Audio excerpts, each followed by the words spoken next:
Okay, I'm giving you a 30-second warning, please.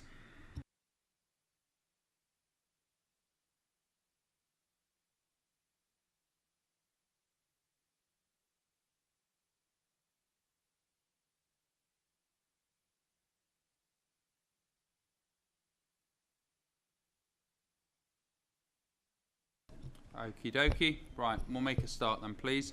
So, good morning, everyone. To the Licensing Committee, my name is Councillor James Gibson and I am Chair of the Licensing Committee. I'd just like to remind everybody that this is being webcast live. I do actually expect that there will be quite a lot of people watching this morning because I've had quite a few emails to say that people will be watching, particularly with reference to item number 8, which we'll come on to, but I'd received a lot of correspondence from mums that were particularly interested in this topic. So, yeah, just be warned. So, I'll move on now to invite councillor colleagues to introduce themselves. Sharon, please. Good morning, everyone. Councillor Sharon Hamilton, Moortown and Meanwood Ward. Hello, everyone. Lisa Martin, councillor for Roundhay Ward. Good morning, everybody. Councillor Jordan Bowden, councillor for Roundhay Ward. Councillor Kate Haig, Farnley and Wortley.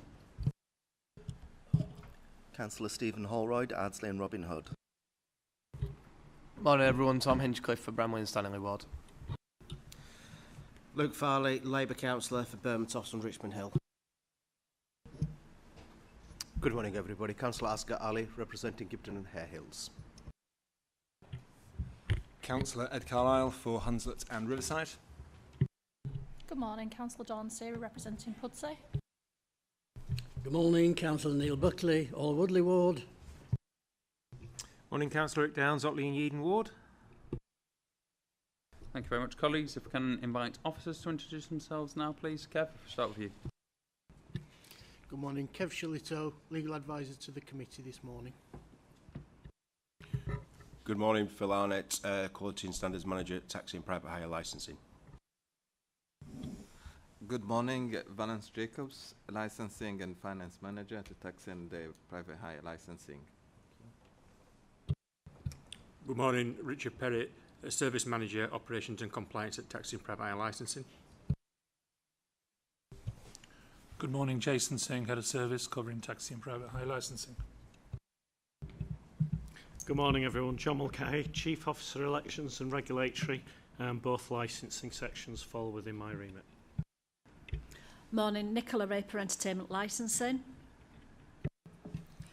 Good morning, Sue Duckworth, Entertainment Licensing. Good morning, I'm Helen Gray, I'm the clerk for the committee. Great stuff. Helen, if we can go through agenda items number 1 to 5, please. Thank you, Chair. Under agenda item number 1, there are no appeals against refusal of inspection of documents. Under agenda item number 2, the agenda contains no exempt information. Item number 3, late items. There's no formal late items of business and no supplements. Item number 4, could I ask members to declare any interests that they might have? Can't see any, thank you. Item number 5, apologies for absence have been received from Councillor Senior. Thank you. Thank you very much, Helen. Okay. Agenda item number 6 then, please, which is the minutes of the previous meeting held on the 28th of January. Any matters arising? No, in which case are we happy to accept them as an accurate record? I see a couple of people nodding and nobody shaking their head, so we'll accept those and move on to agenda item number 7, which is the Licensing Annual Report 2024. The report covers both aspects of the committee's work and is presented to the committee for discussion and information before it is considered at council. I'll ask officers, please, to take over. Sue, are you introducing from Entertainment Licensing? Yep. I'll over to you then, please. Thank you, Chair. This is the annual report which describes the licensing activity that's gone on through both sections in 2024. I'm not going to go through the entertainment licensing stuff line by line. I just did want to highlight a few of the things we've been quite busy with over the last year. If I can take you straight away to page 26. These are the applications that have heard representations from the Licensing Authority because they have been CIA applications. So we had 4 for Hare Hills. The one that's unusual in there is the Booze for You because that was a shadow licence application, so it was granted but with reduced hours. We had 2 for City Centre CIA. The Dana Local, we agreed conditions which brought it outside of the scope of the CIA. They actually stopped selling alcohol before the peak period now. And Blades Bar, which members determined there would not be any increased impact. That was a replacement licence for one that was lost due to lapse of the licence. We had 2 in Headingley, that's Nisa, which is 2 Ash Road, and Lounge, and they were both refused. And we had 1 for Hyde Park CIA, and the application for that was withdrawn before it came to hearing. If I can move you on quickly to the next page. And we dealt with quite a lot of reviews. A good chunk of them were the leftover reviews taken by West Yorkshire Police due to the activities of trading standards around illicit tobacco. But towards the end of the year, we had a few more unusual reviews. We had the Nelson's Arms and Charcoal Chicken, which were to do with, one was to do with drugs offences and the other one was to do with illegal immigration. And then we had a number of summary reviews, which members will remember. We had Beaver Works and the Three Legs, and we also had Potravini and Co. And we've got some more, sorry. Turn the page. So these were generally to do with brought by West Yorkshire Police due to serious crime or serious disorder. All dealt with by Licensing Committee appropriately. And then we had an awful lot of appeals in 2024. Mostly these were put in as a way of allowing the premises to continue trading, even though we'd revoked the licence on a review. These are the Hare Hills premises. And so the licence holder would submit a review, and that suspended the Licensing Committee decision and allowed them to continue trading until the appeal was either dealt with or withdrawn. Vast majority of cases, they were either dismissed because of the appellant didn't turn up to the hearings, or they were withdrawn by the appellant. And I think that's all I really want to say. Those were the unusual events in 2024. Other than that, our levels of licensing applications have returned to pre-COVID levels. You'll be pleased to hear we've been quite busy. And I will, if there's no questions, I'll move over to taxing private hire. Let's not assume that there's no questions. Does anybody have any questions? Or would anybody like to comment on perhaps some of the work? Can I just say thank you as well for everything that you do before we ask any questions or there are any comments? You guys do a wonderful job in entertainment licensing. You work so hard and you do the council proud, so thank you for everything that you do. And it has been a very, very busy year, especially with Clear Hole Build. I can't believe that Beaver Works was this year. It feels like years ago. Must have been the start of the municipal year. Okay, right, we've got 3 people who want to speak. Excellent. I'm going to go I'll work my way along from Councillor Farley through to Councillor Bowden, please. Thanks, Chair. Yeah, I just want to echo those comments with regards to the work of entertainment licensing throughout the year. It has been there've been a few challenging issues that have arisen, but I know kind of for the areas that my colleagues and I serve. The work, especially kind of with Clear Hole Build in the Hare Hills area, that partnership working between entertainment licensing, the police, trading standards, it is really improving our communities, and it's doing incredible good. And I think there's obviously some lessons that we can take away from it. There's conversations that we can have with national government in terms of our experience in Leeds. I think really now it's looking at how we can go forwards. But I know in the area that I represent and neighbouring wards, it has made a real difference. So I'd just like to put my thanks on record.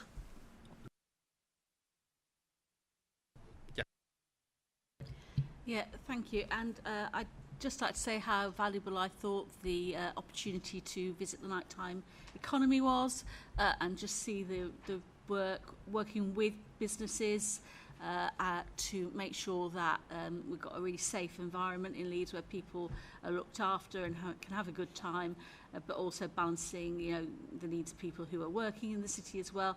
I think, you know, there's always more that can be done, but I think there's a real appetite to do that here in Leeds, and you know, I hope that as a licensing committee, as members, we can be really supportive of that. Thank you, Councillor Hay. Councillor Bowden. Yeah, I'll just make a quick comment. First year on licensing, absolutely, I've really enjoyed it, and so I'd just like to send a thank you to all the colleagues who've sat with me, and to the licensing officers, legal officers, environmental health, and representations from West Yorkshire Police. Been really great. Thank you. Thank you, Councillor Bowden. Yes, Councillor Buckley. Just a question, actually, following on what Councillor Farley and Councillor Haig said. The very high number of off licences in Hare Hills and Bermontoft and these wards, has that come down? I know it's come down slightly, but how far has it come down, and are we still on a downward path? Yes, we've gone from 30 to 20. So we've lost a third of the licensed off licences in Hare Hills, CIA area.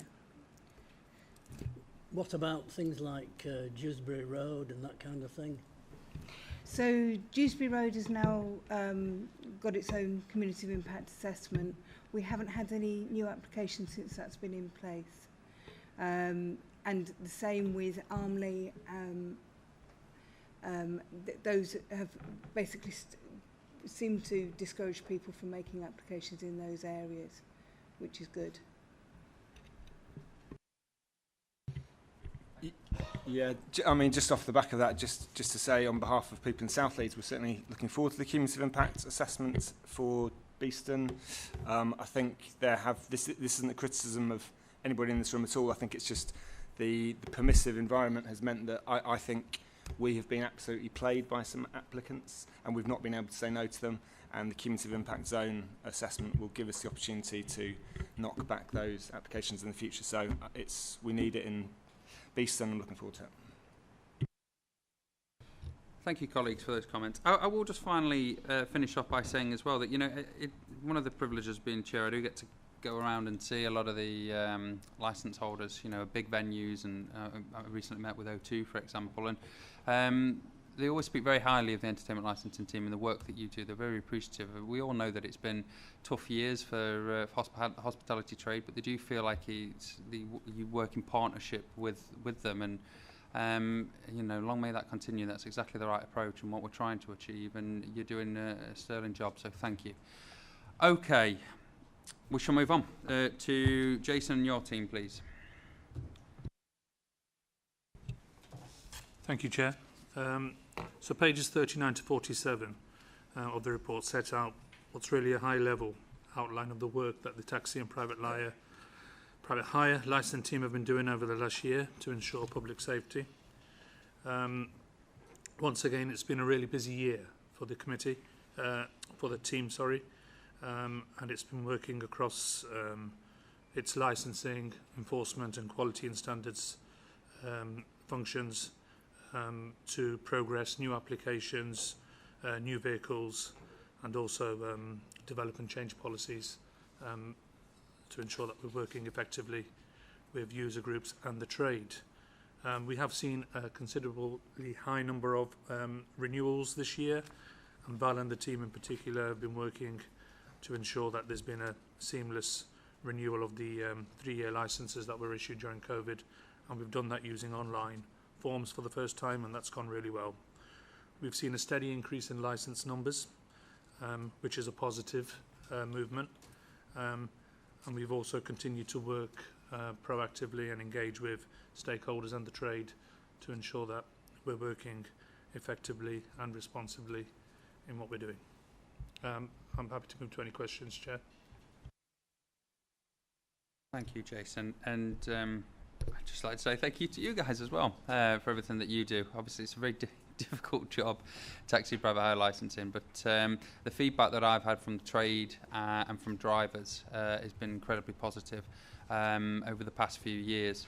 We've made some great work, especially with some great progress, shall I say, with regards to the vehicle conditions review, as well as ironing out some of the wrinkles that we've had over previous years. And yeah, things are going well. It's a movable feast, of course, and we can never take our eye off the ball. But I know that there's a lot of goodwill out there for all the work that you've done. So thank you. Okay, Councillor Haigh, please.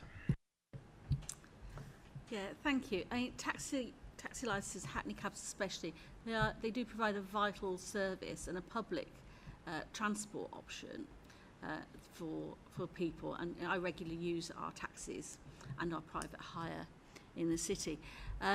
So yes, things are improving and a lot of work has been done, but there's always, I think, more to it, especially if you want to keep a viable Hackney trade. And I think there are some issues that we could look at progressing. So around use of cash and credit cards and debit cards. So you still get a lot of refusals of carriage for people who can't pay who don't want to use cash. I think that's going to be an issue for the trade going forward. I think personally, I find some of our vehicles quite inaccessible. And I think there's an issue around that where we look at what's going on in other cities around, comparable cities. I do think that we should be having a discussion, with our taxi trade about, what the future looks like in terms of vehicles, especially with things like wheelchair accessibility. I regularly go to Birmingham where my mum's in a wheelchair. I would take her into taxis. It's so easy to get a wheelchair accessible taxi, and I don't feel that's the same here. So whilst the trade's in good condition, we've got a good relationship with them, I do think we need to be driving up those standards. And also, of course, we've got new legislation coming in, I'm sure, in the fairly near future, where we'll be looking at devolution of powers to the Mayor of West Yorkshire. And I think understanding how that works and how that's going to work across the whole of West Yorkshire is going to be a really important piece of work, perhaps, for this committee. Well, you raised some very important points there, and fortunately, it's exactly the things that we've been working on, so I'm sure Jason will be able to explain exactly where we are on all of those points. Thank you, Chair. Thank you, Councillor Haigh. So in terms of the use of credit cards, I think you've timed that really well. We have a report coming to the next committee that will hopefully make some recommendations around the use of cards and the mandatory use of cards in Hackney carriage vehicles. So that will be coming to the April licensing committee. I think it's important to point out that around about 75% of Hackney carriage vehicles, we have 537 of them in the city. Around about 75% already have card functions, but there is a hardcore of proprietors and drivers that aren't offering it at the moment, and we will be doing work with that part of the trade to ensure that there's a consistency in that offer. I take on board your point about the accessibility of vehicles. We have a mixed fleet in Leeds, so whilst other large cities have gone down the road of requiring all vehicles are wheelchair accessible, we've not done that in this city, and there are good and valid reasons for that, because a lot of people prefer the saloon cars, but we can always look at making improvements in relation to the accessibility of those wheelchair accessible vehicles, and maybe even looking at the numbers once we've done the unmet demand survey, which will hopefully take place next year. Can I just interject there? It's worth mentioning, giving some wider context on that, because obviously we've liaised quite closely with passenger groups in the trade. It's not necessarily about the amount of WAV numbers that we have in the city. No. It's about whether or not WAVs are picking up people from areas further out from the city centre, like Morley and Wetherby, and perhaps it's worth mentioning that rather than, because we're doing the unmet demand survey as well, but that's the information that we're getting. Yeah, and when it comes to the wheelchair accessible vehicles, the design of the vehicles in Leeds does very severely limit the number of passengers that can travel with that wheelchair user, whereas other designs of vehicles do permit 2 or 3 other passengers. And I think that it really is a restriction. You know, people who are in wheelchairs often need or want to have people travelling with them. Yeah, I think that's quite a big problem here. Thank you, Councillor Haigh. So I'll come back to the point that Councillor Gibson raised in just a moment, but in terms of that very point, so we are working very hard, and we've actually introduced at least 4 new wheelchair accessible vehicles onto the fleet this year, and 2 of those are licensed to carry 6 passengers, including the wheelchair. So that is the direction of travel. We are requiring, we are requesting that more and more vehicles are brought on to the fleet that enable the wheelchair plus at least another 5 passengers to be carried. So it sort of hopefully will help that. We are getting more and more vehicles in that category coming forward, and we'll carry on making sure that we make that effort to license for the higher numbers wherever possible. Obviously, we have a process of engagement with user groups, and we have an access committee that convenes and looks at every vehicle we put onto the fleet for wheelchair accessibility. So it is an inclusive process, but certainly we've managed to do that this year by introducing 4 new vehicles onto the fleet of WAVs. The point that Councillor Gibson was making is certainly something that we've struggled with over the last 18 months. So we have a challenge whereby there's certainly a financial disincentive for a driver to leave a taxi rank in the city centre and take a fare all the way out in Otley or in Pudsey. That's something that's consistent across the city. A number of the core cities are suffering with exactly the same issue. And we are looking to encourage more and more wheelchair accessible vehicles from the private hire side of the trade.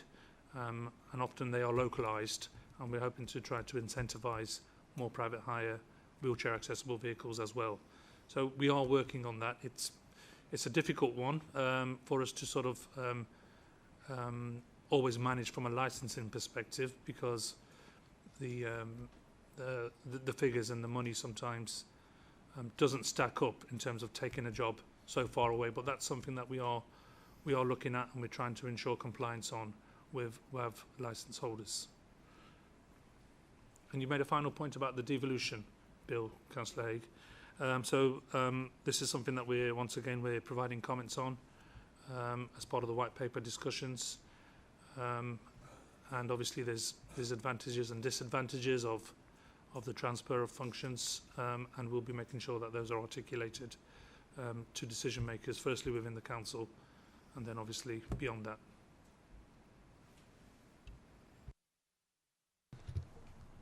Okay, I'll just add as well, it's probably there is a role potentially for WICA in the discussions around WAVs and other areas as well, which has been raised and will continue to be raised. Thank you, Councillor Haigh. Councillor Downs, please. Sorry, thanks, Chair. On page 44 or 22 of your report, there's a table which relates to refusal and revocation decisions. And looking at it, the motoring offences has gone up substantially for small numbers, and there's been refusals as well, but also safeguarding concerns. We've never had any revocations or refusals in the previous few years, and also failure to comply with conditions, disability offences. I just wondered if you could give an outline as to why we're suddenly seeing an increase in all of these. Is it that there's more? Well, perhaps you could just give a reason for that. But with applying for hire, that's actually dropped off from last year. Is that still an issue? Sorry, just before you answer, I forgot to say at the beginning of what I was going to say was, in all my years on licensing, this seems to, it might be my misperception, but it seems to be the quietest year for taxi licensing. I don't recall a year when we've had so little come before us on the committee. So things seem to be running, from our perspective, very smoothly, and that's really good news. It's been a difficult subject in previous years, and I think it looks like we're actually finally getting somewhere. So you've jinxed it, Councillor. I've probably jinxed it now. You but can I just, never say that about. I just thought I'd say that elections. because it has been a very quiet year. Yeah, it has. Jason, please.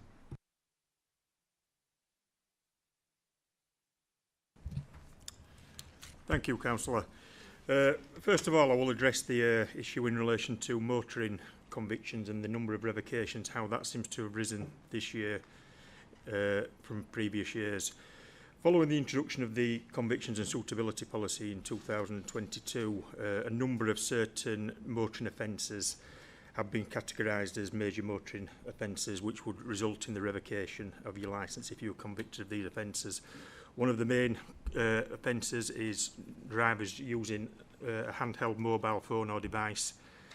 And we have seen the numbers of people being reported increase over the last couple of years in relation to this offence. Obviously, when we're made aware of these offences, we speak with the driver. We ask for reasons why as to why these offences have been committed. We also seek disclosure from West Yorkshire Police or the force in which the offence has been committed. And then a decision is made on the licence. The advice within the policy that we're using is that a driver convicted of this offence will lose their licence for 5 years. This doesn't mean that they cannot reapply for a licence within this 5-year period. However, we will look at the facts when we are making that decision, and a decision will be made as to whether that licence will be revoked or refused. In relation to the safeguarding revocations, this is just that this year we have received some complaints. I won't go into the specific nature of the complaints because obviously they are sensitive. However, having done full investigations on these complaints of this nature, the decision was made that the licences should be revoked or an application should be refused if it was a new applicant. And these decisions are made to safeguard the public. Is there another question that you asked? I can't remember what. The only other real thing was that applying for hire, is that still an issue or of concern? Because I know in the past we've had quite a lot of complaints about applying for hire, and there's only 3 revocations there. Does that match with what you're finding, or is it not a focus at the moment? No, applying for hire will always be a focus. It's one of the main areas that the enforcement team will go out and they will try to detect if any offences are being committed. I think the nature of how the private hire trade works now in relation to many of the private hire companies are now app-based. They realise that applying for hire, especially under the suitability and convictions policy, will mean that their licence, if convicted, will be revoked for 7 years. I think that's been a very big deterrent. We have gone out, we've done specific operations to try and detect instances of applying for hire, and we've found on many of these occasions that 99% of drivers that have been approached have refused to undertake the journey. Unfortunately, we will still get the odd occasion of applying for hire. However, it's not the issue that it did seem to be in the last couple of years. That's great. Thank you very much. Thanks, Councillor Downs. Ed, next, please.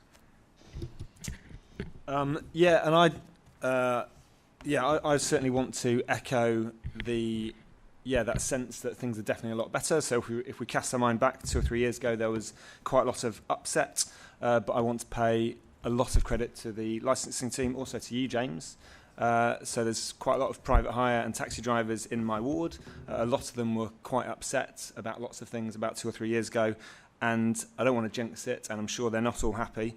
But on the other hand, I think a lot of them really are happy, and I think it's a really good example of the way in which, through just going that extra mile to listen to people and to build dialogue and to build cooperation with, not just taxi and private hire drivers, but just kind of citizens in general, I think we can build a cooperative spirit. And also think credit as well for the spirit in which we've done a bit of give and take around dual operating, which again I just think has built good vibes, and as it says in the report, has caused no issues. So long may the quietness continue, but primarily I just want to say thank you to all those who've built that dialogue and built the cooperative spirit.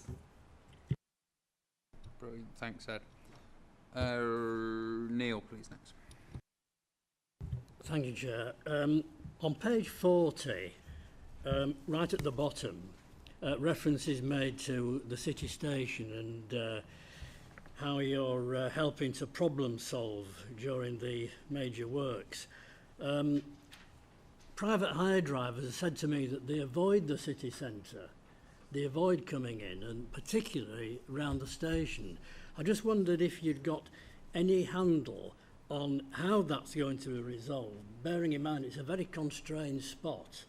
It's a very tight area, and a senior officer said to me about a year ago or something like that, we need another drop-off and pick-up point on the other side of the station. And I just wondered if you had any information on that. And then secondly, on page 45 and 46, under suspensions, there's a big jump in medical reasons from 3151 to 108. And then on page 46, driver behaviour, race discrimination. That's been a massive alteration, massive jump. I wonder if you could comment on that, please. Thank you. Can I just caveat? Look, the first question, Councillor Buckley, I understand entirely why you've asked it. There isn't a representative here from City Development and Highways, unfortunately. It's, you know, I will let Jason and the team, if there's anything that they want to add, but it's not really for them to add. It's not really their department. And, you know, the praise that I think, you know, has been unanimous across all members on this committee is for taxi and private hire licensing in their remit. I do understand that there are concerns within the trade around some of the issues in the city centre. It's not really a consideration for this meeting because it's not the remit of taxi and private hire licensing. If Jason's got anything to add, then he can, but I will just remind members that it isn't within his remit to sort out the station or traffic issues. Jason. Thank you, Chair. Thank you, Councillor Buckley. So we have been working to sort of help problem solve some of the issues that have been raised, particularly by the trade. We've got temporary arrangements at the back of the station due to the building of the new station. They've not been without difficulty. It remains an area that's controlled solely by Network Rail. It's private land. We're doing all we can to help communicate both within the council, between the trade and the highways team, and also help to sort of ensure that concerns are being raised within Network Rail through city development. And we are hoping that through that dialogue and some of the options that are being considered, that, you know, we might be able to make some headway in relation to those what we need to remember are temporary arrangements at the back of the station pending the new rank that's being built at the front of the station. We're probably about 18 months away from that at least, though. So you know, we'll carry on working within our remit to ensure that we're sort of listening and engaging and helping to keep that dialogue moving. I'm just going to hand you over to Richard and Val, respectively, regarding the suspensions and the race discrimination data. Thank you, Chair. In relation to medical suspension, just as a way of a background to mention that taxi and private hire drivers are required to provide a Group 2 medical. That is a medical report to basically say they are physically fit to drive a taxi. And it's the same as for the bus drivers or heavy good drivers. Now, reason for the suspension, most of them, in fact, I would say 95%, it's due to a driver either being unwell and on the advice of the doctor or GP or consultant being told they cannot to drive. So if they are unable to drive because of the health issues, we need to temporarily suspend their licenses. One, it's so that they, if they are unable to drive for a significant length of time, then they are able to access either benefit or other means of continuing to support themselves. And such a suspension is removed as soon as they feel well enough to come back to work, at what time they will be bringing in a new group to medical, or a letter from a consultant to say they are now fit to drive. This is also the case if they had, for example, an operation on the eyes or anything like that. So it's really something done to make sure those who are driving are physically fit to continue to drive. Thank you, Chair. The other point about race relations. Yeah, thank you, Chair. In relation to the race discrimination, a lot of the complaints that we do receive come directly from the operator. And as I mentioned earlier on, most of the private hire operators now are working on the app-based system, which allows people to make complaints very quickly, often when they're actually in the vehicle at the time undertaking the journey. One of the specified, race discrimination is one of the specified complaints that operators are duty-bound to report to the Taxi and Private Hire Licensing Service. Therefore, obviously, these complaints have been coming through a lot quicker in relation to this. And I think what we've also got to remember is in the last 12 months, there's been a lot of major conflict around the world, and having reviewed some of these complaints do refer to that.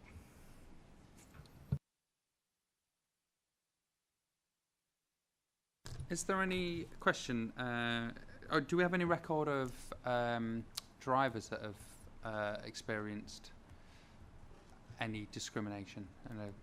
Is that something that we get notification on? Because but anecdotally, I've received a lot of text messages and videos of taxi drivers, taxi and private hire drivers being attacked and being racially abused as well.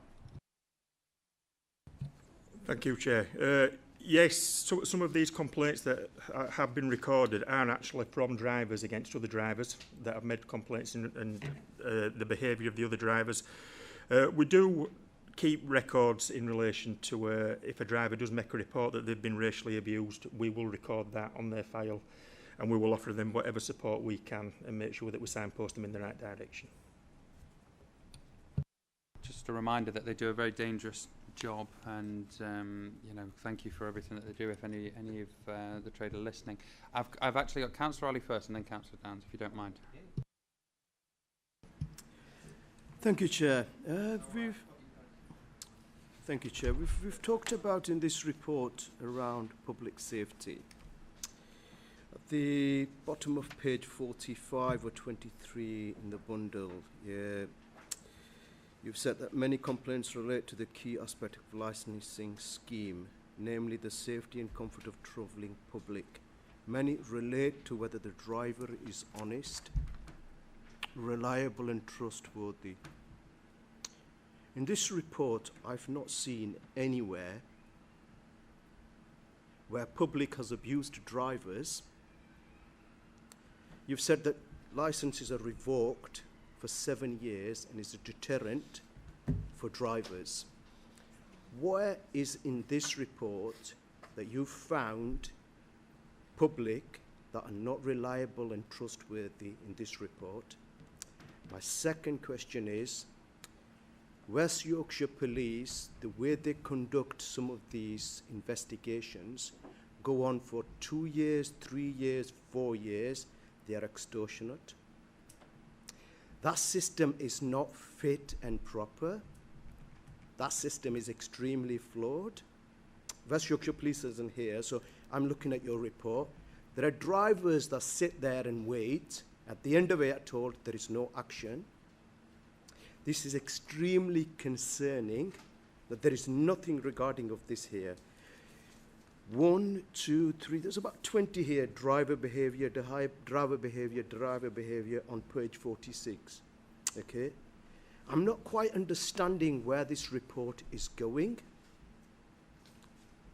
We are talking about public safety. Where is the driver's safety when a driver is reliable and trustworthy? Why isn't there a framework that a start of a complaint by a public member and it is finished in 2 months, 3 months? There's a time scale. There isn't one. Chair, I would like to ask you as well and this committee to have that framework in place where a complaint is dealt in that framework, please. I'll take it with you, gentlemen, see where you go.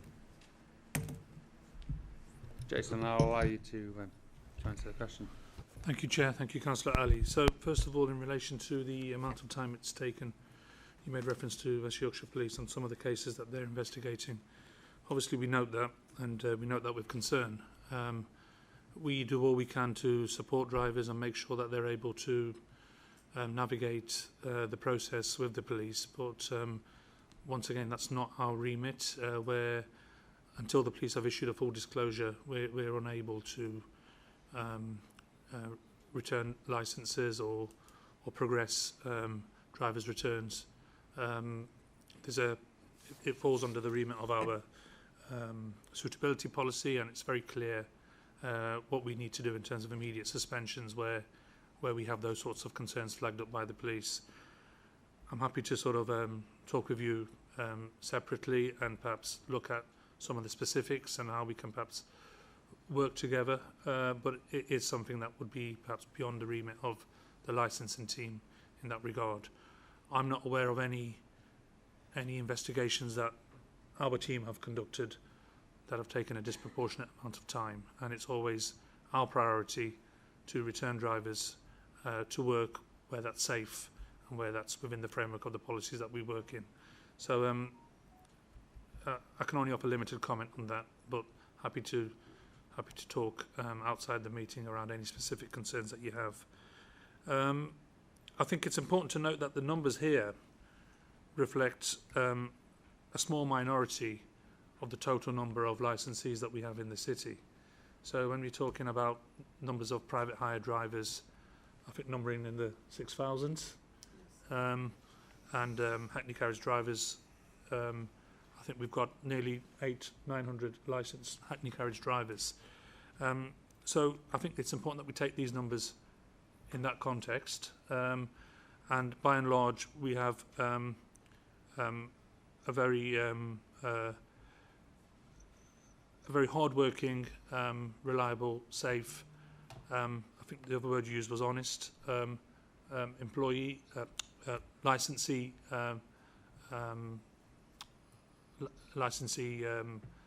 workforce or sort of a group of colleagues. And these are sort of headline figures to help you understand where we're at with some of the issues that often get flagged up in relation to passenger safety. I'm not sure if you want us to include a further category, which we can look at once I've got some clarification exactly what you'd like to see us reporting more of here. Thank you. Yes, Councillor Ali. Chair, we're centering again on passenger safety. I'm looking at the captious claims made by the public. There isn't a framework to address those. There isn't a starting point and a finish point by West Yorkshire Police. It has gone on for too long, and I want to know why has that gone on too long and why it's not been addressed. As the chair of this committee, I would ask you to write to West Yorkshire Police when a captious claim, a made-up claim, is made up against a driver. There are many cases where drivers are suspended and they don't have any other form of work. There is no other income for them. This cannot go on. Councillor, Jason has sort of indicated that this comes a little bit out of the blue in the sense that we've not had a conversation prior to this meeting with you. We're unable to answer the question. We're going to look at it, definitely. We'll meet up after this meeting and we'll look at the concerns that you've raised. We can't answer the question now. I can't commit to something when my officers haven't got the information to pass on to me to know whether or not I can commit to something. We'll definitely meet up with you. We'll definitely look at it. But Councillor Downs, you've got something to add to this topic of conversation. Yeah, thanks, Chair. I mean, just taking on the point very briefly from Councillor Ali, because that sort of almost is similar to what I was going to raise, and I would support what he's saying, that I think it's something we should look into, because as I look through this report, it is all about the drivers' behaviours and whether we've got good drivers and whether they're getting penalised, etc.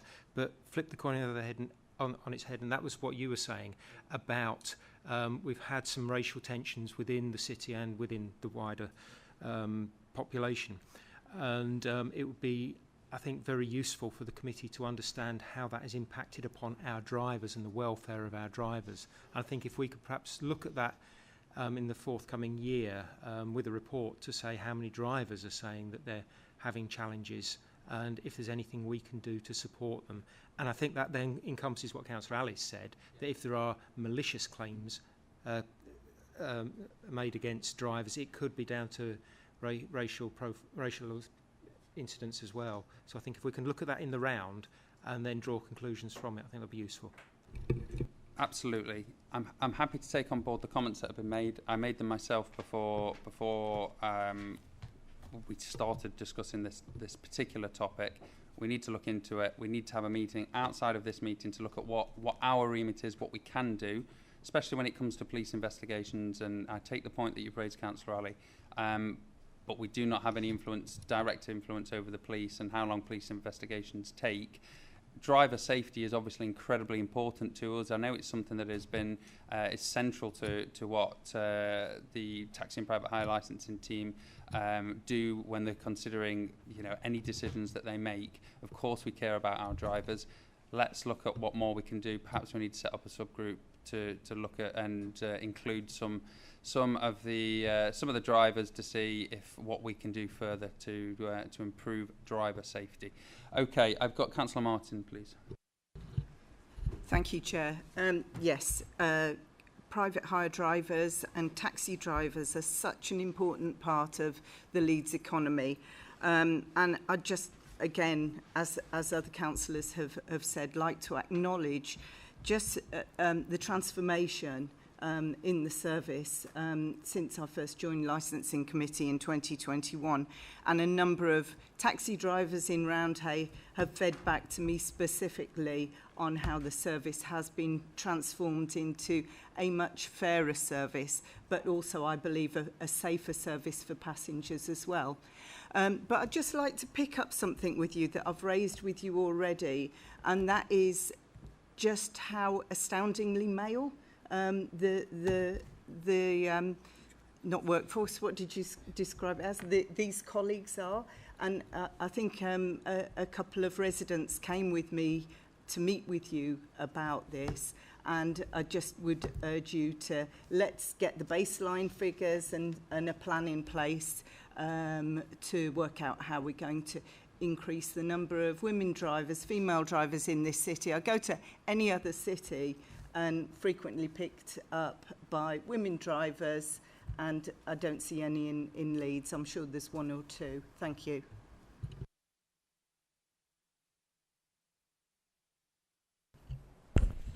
Thank you, Councillor Martin. Yep. We are working with at least one Hackney Carriage Association to increase the number of female drivers. It is a very male-dominated group of licensees at the moment in Leeds. I think that's partly historical, and it partly reflects some of the key aspects of the role. We will work with private hire operators and Hackney Carriage Associations to increase the number of female drivers if that's something that they can bring forward. And we will support that as a licensing team and sort of proactively promote that as an option. But it's easier said than done, and it may take some time before we can make some significant changes in those numbers.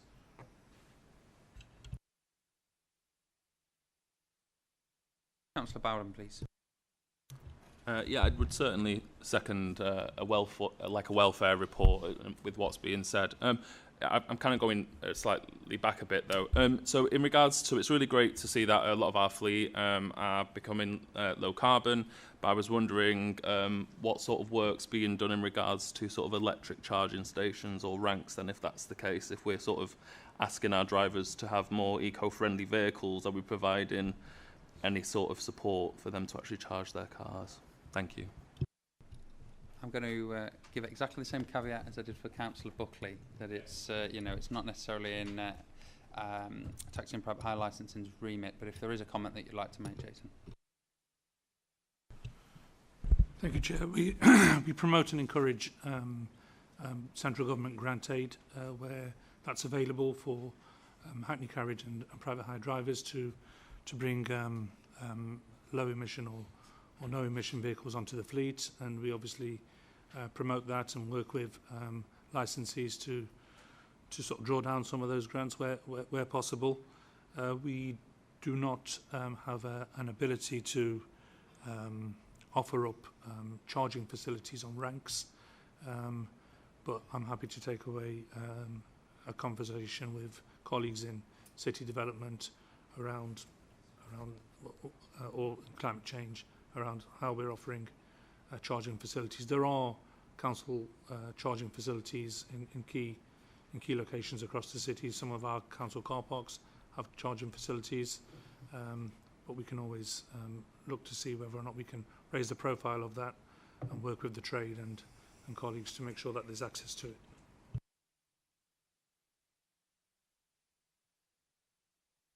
Councillor Hamilton, please. Thank you for being so patient. Thanks, Chair. Councillor Buckley has asked my question, actually, with regard to race, etc. But under the suspension, we've got sexual offences, which has gone up.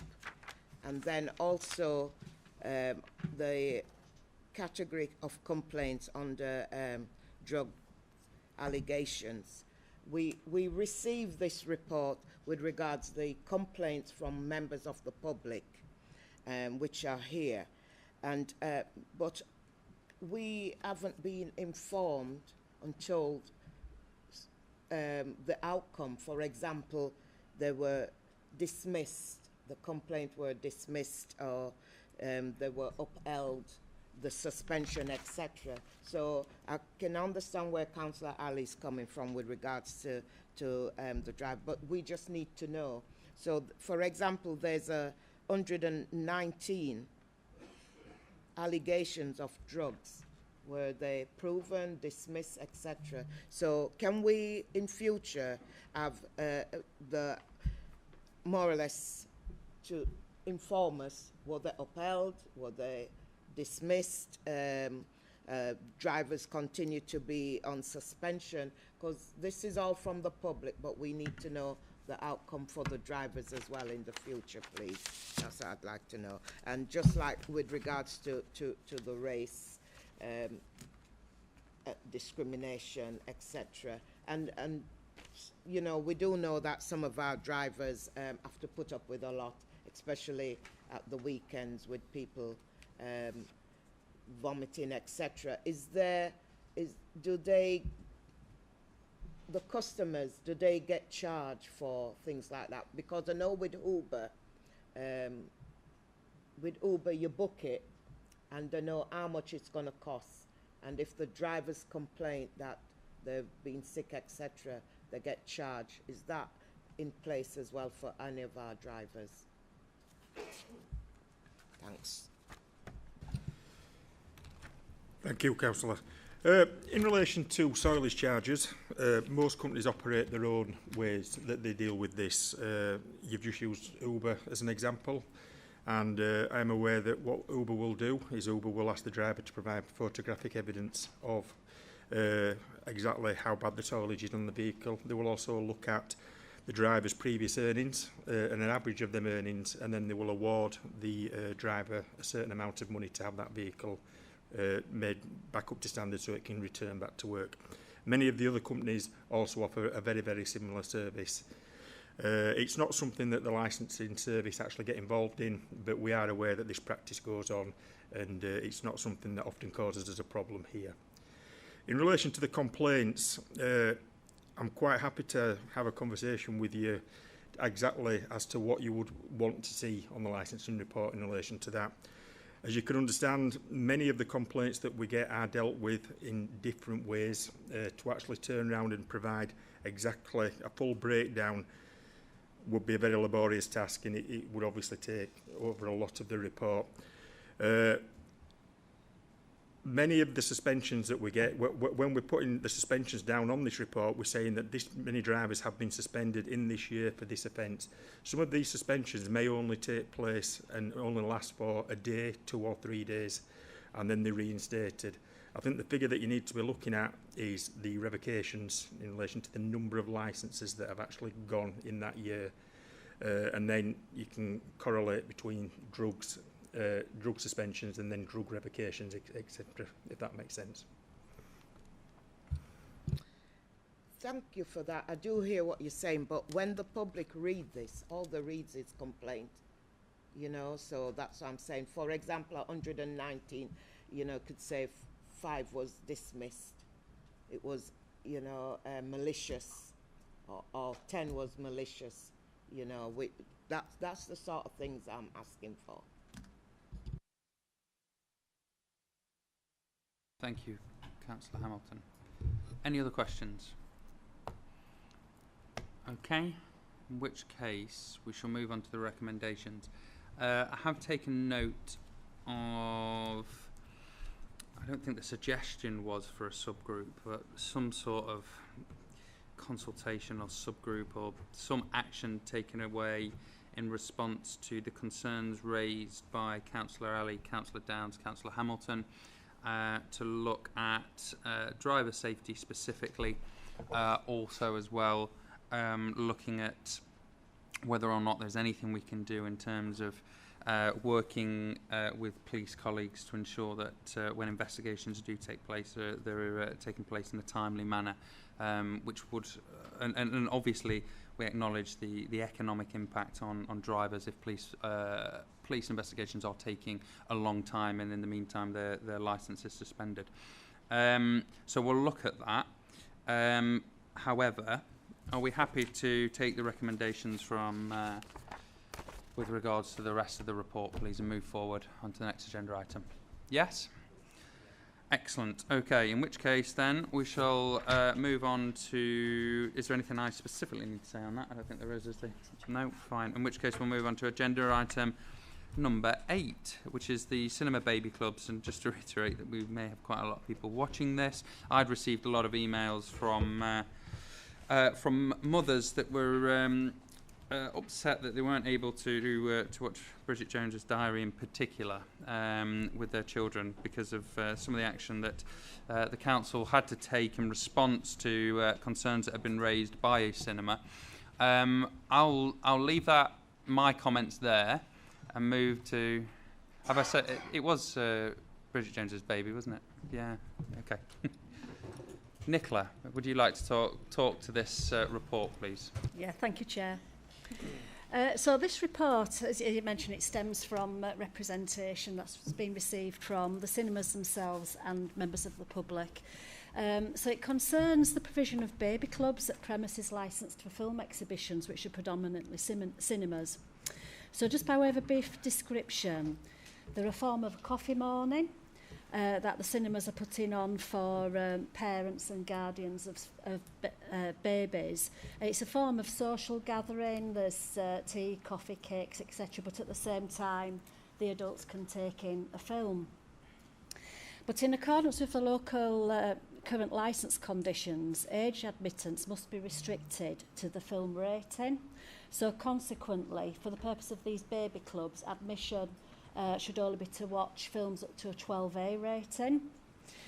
The cinemas themselves do self-regulate these events. They restrict the age of babies to under 12 months old. They provide storage for pushchairs, etc., so not to inhibit escape routes. They reduce the volume and provide more of a comfortable atmosphere. But representation has been received from the cinemas with letters of support from the public, as the limitation of screenings to 12A ratings are not found to be viable or appealing. So the ask is for the licensing authority to permit the provision of films of 15 and 18 ratings. Now, there is provision within the Licensing Act which will allow ourselves to make an age admittance recommendation irrespective whether there is a BBFC film rating in place. Now, this would normally be undertaken by way of the film being reclassified by ourselves. So we could, for example, look at a 15 film and decide to overrule the BBFC rating and say it can be a 12A. However, this does cause a problem because in classifying films, as you'll be aware from the film festivals, we do rely on the BBFC guidelines, so it would really be a worthless exercise. So the other alternative solution, should members be happy with this approach, would be to look at additional conditions attached to the licences. And some examples which members might be satisfied with are set out at paragraph 9 of the report. That's on page 51 of the agenda pack. In considering the options, consultation has been held with Public Health, Children and Families, and they have produced the briefing note attached to the report. And similarly, liaison has been held with Social Care, Children and Families, who confirm they have no concerns with the proposal. If I could invite members to consider the recommended conditions at paragraph 9 of the report. And just to add though, if members are in agreement for the additional conditions or something similar, the respective premises licences will need amending on a variation application, so it won't be a carte blanche approval. The individual premises will need to make application. They will be subject to public notices and consultation with the relevant responsible authorities, which as a minimum will be Public Health, Social Care and the West Yorkshire Police. So if I could ask members to consider the options available, please. Thank you, Nicola. I think there are a range of views on this, actually. I get the impression that there are a range of views. I'll let the discussion bear out, and then before we go to any recommendations, because I think people do want to comment on this. Ed first. Thank you for the report. I think by default, I really want to support these to go forward. I think they, by all accounts, they're a really positive thing. However, I guess I'm interested that there's no research out there, as far as we know, as to the potential impact of these films upon young children. For those who perhaps have kind of at all been involved in kind of the world of adoption and fostering, like there's a lot of research there that suggests certainly when kids, even pre-birth, but certainly kids at a very, very young age who are exposed to real world, perhaps violence or whatever, are very impacted by that. So, but maybe that doesn't transfer. That if something's on the screen, maybe I don't know, neurologically, it just doesn't transfer. But I'm just, yeah, I don't know what to say because you've looked for the research and you've not been able to find it. But I suppose I'm just interested that it's not there, and that does perhaps ring slight alarm bells. On the other hand, if a given parent is only going to watch a 2-hour film with short sections of violence, maybe once a month, maybe it's just minimal. You see quite often when you see people certainly at like family-friendly club nights with small kids, often they have these kind of big earphones. I don't know if that becomes a recommendation. And then my other thought was it gives the report and the proposals is, if I'm right, understanding it rightly, gives just a lot of latitude, like a lot and responsibility to the license holder. And is that, I don't know, is that almost, so you might have a given license holder of a given cinema saying, yeah, I've seen that film, seems fine. Like I've thought about it, it's not, but that might not be a particularly well-founded, well-thought-out conclusion they come to. So there you go, there's a rambling, inconclusive set of thoughts. Thanks, Ed. I think you raised some really valid points, and look, it's really, really important that we discuss this because putting safeguarding children and protecting children has to be at the very forefront of everything that we do as a council. So we need to have this conversation. As much as I understand why some parents felt that we sort of acted very quickly and didn't consider their needs, but we're considering children here, so I'm glad that we're having this conversation.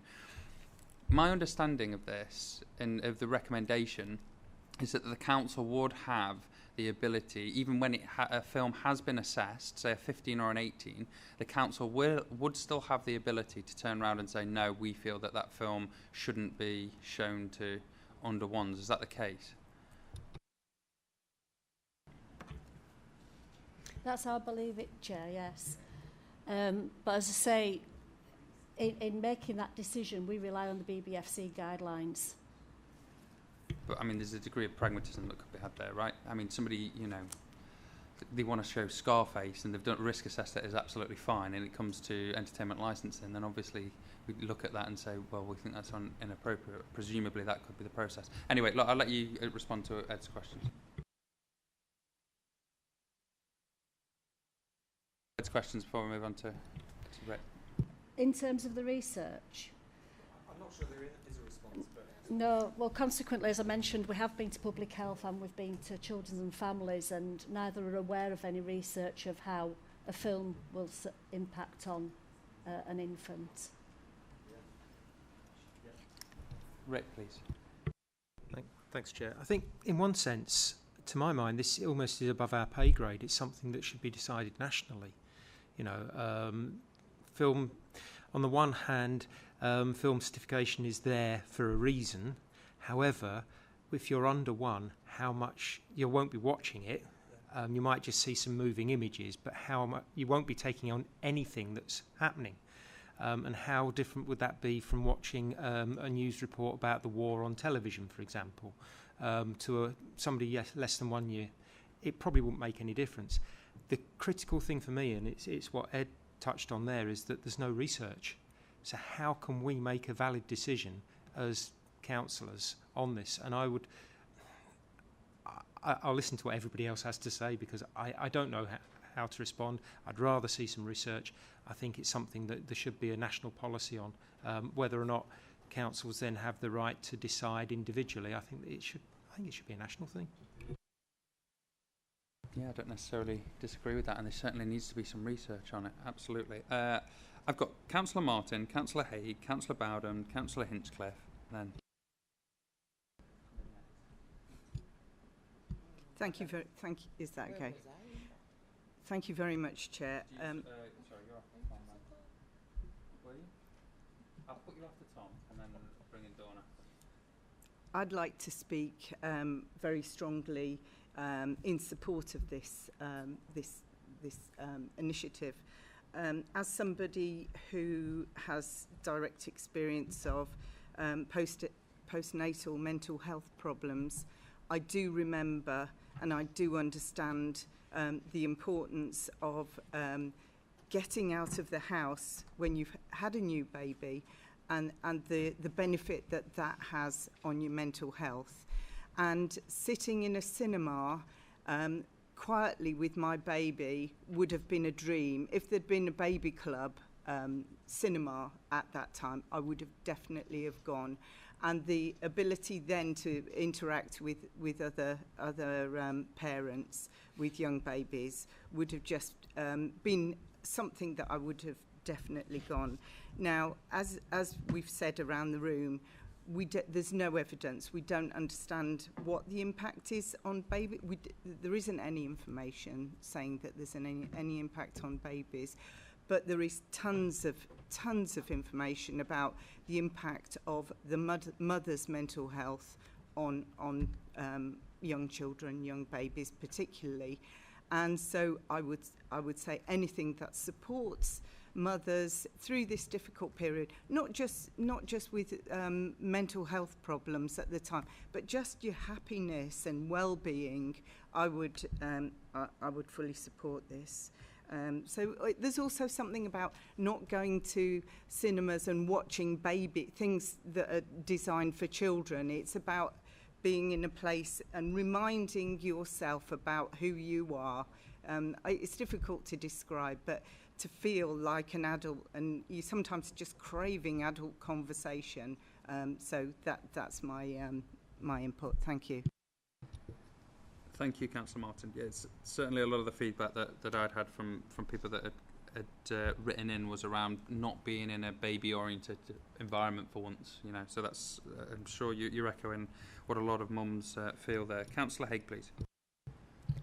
Thank you. I think what we're deciding here today is not whether or not mother and baby clubs are beneficial. They clearly do have benefits, but whether or not films that are rated above 12A are suitable to be shown in environments where babies are present. And I think, I mean, we've lost reference to no research, but anybody who's had a baby will know that certainly by one, they are speaking, they are walking, and they are very, very much observing and taking in the world around them. So move on to the kind of films that have a 12A certificate, and it isn't all Disney princesses. I just had a look, because I don't necessarily check the certificate when I go to the cinema because I'm allowed to see all the films. But Fast and Furious 5, I mean, that's not a babyish film. The Bourne Identity, Mean Girls, War of the Worlds, all of these films are quite capable of being shown at a mother and baby club, and they're not films that are aimed at children. It's down to the certification, which is there as a protection, you know, for young minds, essentially. And I think that what actually we have here is, you know, cinemas making commercial decisions about what they'll show, and they think that showing the younger films will attract a wider audience. So of course, it means that in a mother and baby club, they can permit children over the age of 1 as well, because they're showing 12A films, and it's a judgment for the parents. So what we're not deciding is whether or not mother and baby clubs are a good thing. What we are deciding is what films can be shown, and is it a commercial decision. And I think that what we've got here is maybe some cinemas saying we would like to show Bridget Jones to mothers and babies because we think we'll get a lot of them in to watch it, and they probably would. But actually, if you've ever seen a Bridget Jones film, Mad About the Boy is the latest one. I've seen it twice, so I'm fairly familiar. There's plenty in there that's not really suitable for very young minds. If you don't know what they're picking up, you know, there's a lot of swearing language in them. There isn't really any violence, I don't think, but there's certainly some sexual references that people might not be comfortable with. So I've seen it twice, so I'm very familiar. So I think, you know, what we've got here is, I know mothers, and I don't think we should just talk about mothers here, frankly, because, you know, parents have a role to play, and parents have a role to play in also giving each other time to go and attend other films that are not suitable. So I just think that there's a reference to it, should it be a national decision? I think it should be national. I think we should have research, and I don't know why we in Leeds would want to be particularly blazing a trail here when other parts of the country are not. Thank you, Councillor Haig. I must apologise. I said Bridget Jones's Baby at the start of the... it's Mad About the Boy now, is it? So I apologise to any Bridget Jones fans out there.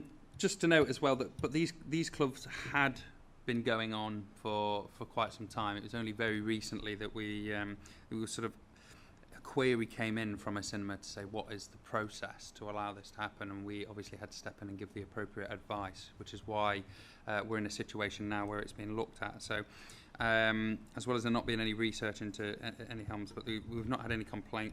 It's impossible to know. I'm a social worker by trade, so I do know that you can't. These things don't bear out until much later on in life. So you're right. There isn't any research. We're sort of in the dark here with this. But just to note that they have been going on successfully for mums before now. Councillor Bowden. Thanks, Chair. Just firstly, I'd like to second both Councillor Martin's comments and Councillor Haig's. I think there's an element of so I worked in primary education for 10 years, and I also worked in nurseries and creches. And I just wonder, would parents feel comfortable, even though it was a baby under the age of 1, if it wasn't them, with the child, someone else had a film that was a 15 or 18-year-old, would the same parents feel comfortable with that? I don't think so. And then obviously I get it, it's at the parents' discretion. And the thing that just feels like a bit of a grey area, and a caveat, I guess, is, look, conception age amongst below 18-year-olds has obviously substantially dropped in the UK. It's more than halved. But it just feels like a strange thing where we're at a point where we can say someone under the age of 18, if it's a child at age 1, could watch it. However, potentially their mother, who was a 17-year-old, couldn't watch it. It just feels like a bit of a strange grey area for me at the moment. But I would absolutely, though, celebrate any type of baby cinema clubs in policy, in principle. Thank you. Thank you, Councillor Bowden. Who have I got next? I believe I've got Councillor Hamilton. Thanks, Chair. I agree with Lisa with regards to mothers, especially after you've had a baby, needing somewhere to go and relax, etc. But my concern with regards to this, and Councillor Bowden's mentioned it, we do have young mothers, age 15 and 16, who wouldn't be able to attend to watch certain of these films. And having a baby under the age of 1, when they get to a certain age, they're sitting up, they're observing, they're taking things in. The email that I've got is saying that the baby is asleep, but even when you're asleep, you can hear. They're observing, they're listening, and we don't know what the outcome will going to be in the future. We've heard that there is no research, etc. And I think it should be decided nationally. I have grave concern with regards to going over 12A, because there's sexual scene in some of them. There's shooting. Depends on the films that you're watching, and you can hear. And sometimes when you fall asleep watching telly, even as a child or adult, you're dreaming, you can hear the noise, and it's getting your mind, you're waking up. My granddaughter did as well. We normally put her in another room when we're watching certain films. But, they can hear. So we need to take into consideration, they might not be watching the image, but they are observing. They can hear shooting, shouting, swearing. Even while you're asleep, you can hear these things, especially when you're near to waking up. So I'm concerned about this, and to leave it to the license holders to make the decision whether 15 or 18, because once it come here to us and we agree that it's a 15 or a 18, then we're giving them the responsibility now to decide whether they can let family parents in with underage. And then again, if you have a 6-month-old and a year-old child, they'll be coming in, then you're going to disenfranchise someone who's got a 2-year-old and a 6-month-old or a 18-month-old. Are they going to extend it then to say that 2-year-old can come in? We need to remember that children absorb everything around them, and they can hear. So, I'm really concerned, and like Councillor Bowden said, with working with young children, if I want someone to take my child who are babysitting to see a 15 or a 18. So for me, I don't know how to go with this. I'm really concerned with regards the children. I know we said children's services and etc. Haven't got any objection, but they need to consider this. It might not be now, but down the line of 5 years, 10 years time, when the research come out and they're saying, Councillor Hamilton sat on there and approved it, so we just, I'm really torn with this. I don't know about 15 and 18. 12 and under, I'm happy with. But it's, for me, it's the children at the end of the day. There's nothing wrong with baby clubs, etc., for mothers and all that. We're not saying anything with regards to those. It's just, for me, the films, because children can hear. Thank you, Councillor Hamilton. Did you want to come in on that specific point before I invite Councillor Seri, or are you happy to come in later? Okay, Councillor Seri then, please. I just wanted to raise, you mentioned that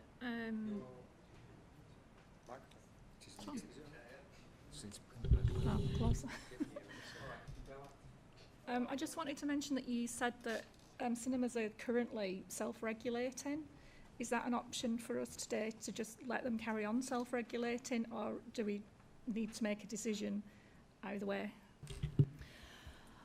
Yeah, unfortunately, as it is now, the baby clubs are okay as long as they don't show anything above a 12A rating, and it shows that they are self-regulating themselves in terms of putting in their own local policies for the protection of children and making it a good environment for the parents and carers that are in attendance.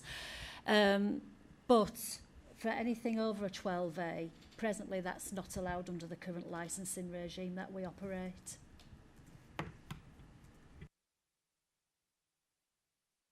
I apologise, Councillor Hinchcliffe, and you can come in now. Thank you, Chair.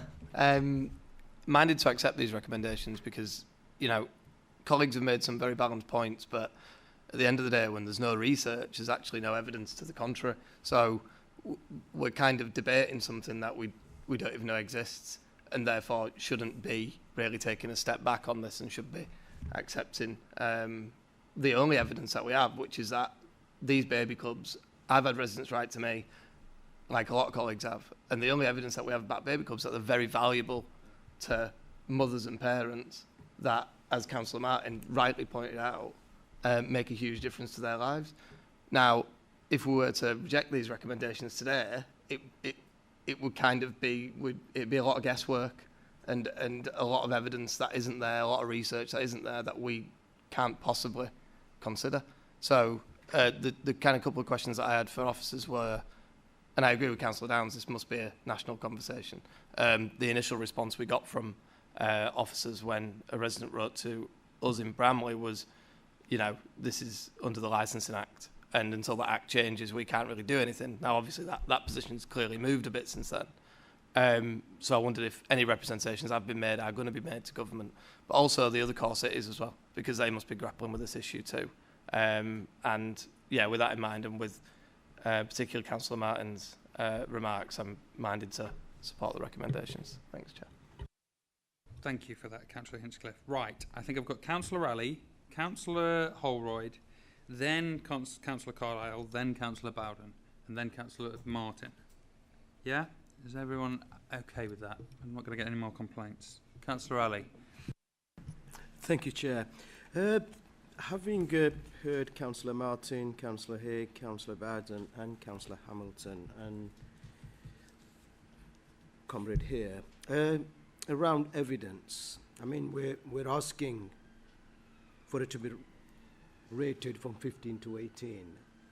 Now, I've actually lived something for 7 years where my sister-in-law was diagnosed with postnatal depression. That was Ali versus Capita. It was a case that went on for 7 years, and it was a landmark case. Now, had this, where this cinema baby clubs had been, it would have been extremely valuable for Clare. But here today, I hear what Councillor Hamilton has said, that rising this rating from 15 to 18, and then leaving it for the individuals to decide what is appropriate. We need to look at the protection of children. I get the idea there is no evidence. Once upon a time, we sent children up chimneys. Once upon a time, we let people smoke in restaurants. We have no evidence on vaping at this present moment in time. And here to allow 15 to 18 and then let the cinemas decide, I fully share the comrades' comments here, but I also fully share the points highlighted by Councillor Hamilton today. Thank you. Thank you, Councillor Ali. Councillor Holroyd, please. So, first of all, I am in support of these cinema groups and anything, you know, I don't think we have enough social groups for parents and children of any age, really, especially in, like, outer south and the outskirts of the city centre. My concern is, although we say there's no research with babies specifically, I think there has been a lot of research, because there was a time when computer games didn't have age ratings, and now they do. And they're advised not to be played if they're an 18 in front of small children. And, you know, I think we have a watershed on national TV. We do have age ratings on films for a reason, and as it's been pointed out, there are quite a lot of 12A films out there that could be played that aren't, you know, as I said before, they started Bluey or whatever, going back to what my nieces and nephews watch. But I think, you know, I think it's a choice that the cinemas have made to play these younger films because they think that's what will bring the parents in. And now they've realised it isn't. You know, yeah, they're applying for older ones, but is that just because a specific film that they thought, not just women, but primarily women that go to these groups, it's targeting at them, as been mentioned with Bridget Jones's, whatever the one is now. Thank you. So I think we have to be cautious of that. My other concern is it a case of they apply for the change to the full licence and we put the conditions in, or is it a case of they come before us with every film they want to show and we make that decision then? Because if it is a case of, if it's just a case of it's every film, does it then become a conscious decision of the subcommittee that's viewing it, and is one subcommittee likely to make a different decision to another one? Or is it a case of they bring the changes to their full licence with, and then again, as been pointed out, if we do say, yes, you can show 18 films, we're then banning certain parents from going to see that, from taking their kid to that group. So we're then limiting the group, and because they are allowed, if we say they're allowed to show up to 12A, that to me, with the amount of 12A films out there, and, you know, they're not all kids' films. You know, I mean, we've all watched a 12A before and thought, should that be a bit higher? You know, so I think it is, but I do agree. I think it's, you know, we need to be very cautious, and it is I think it does need to be a national thing. It can't just be a decision.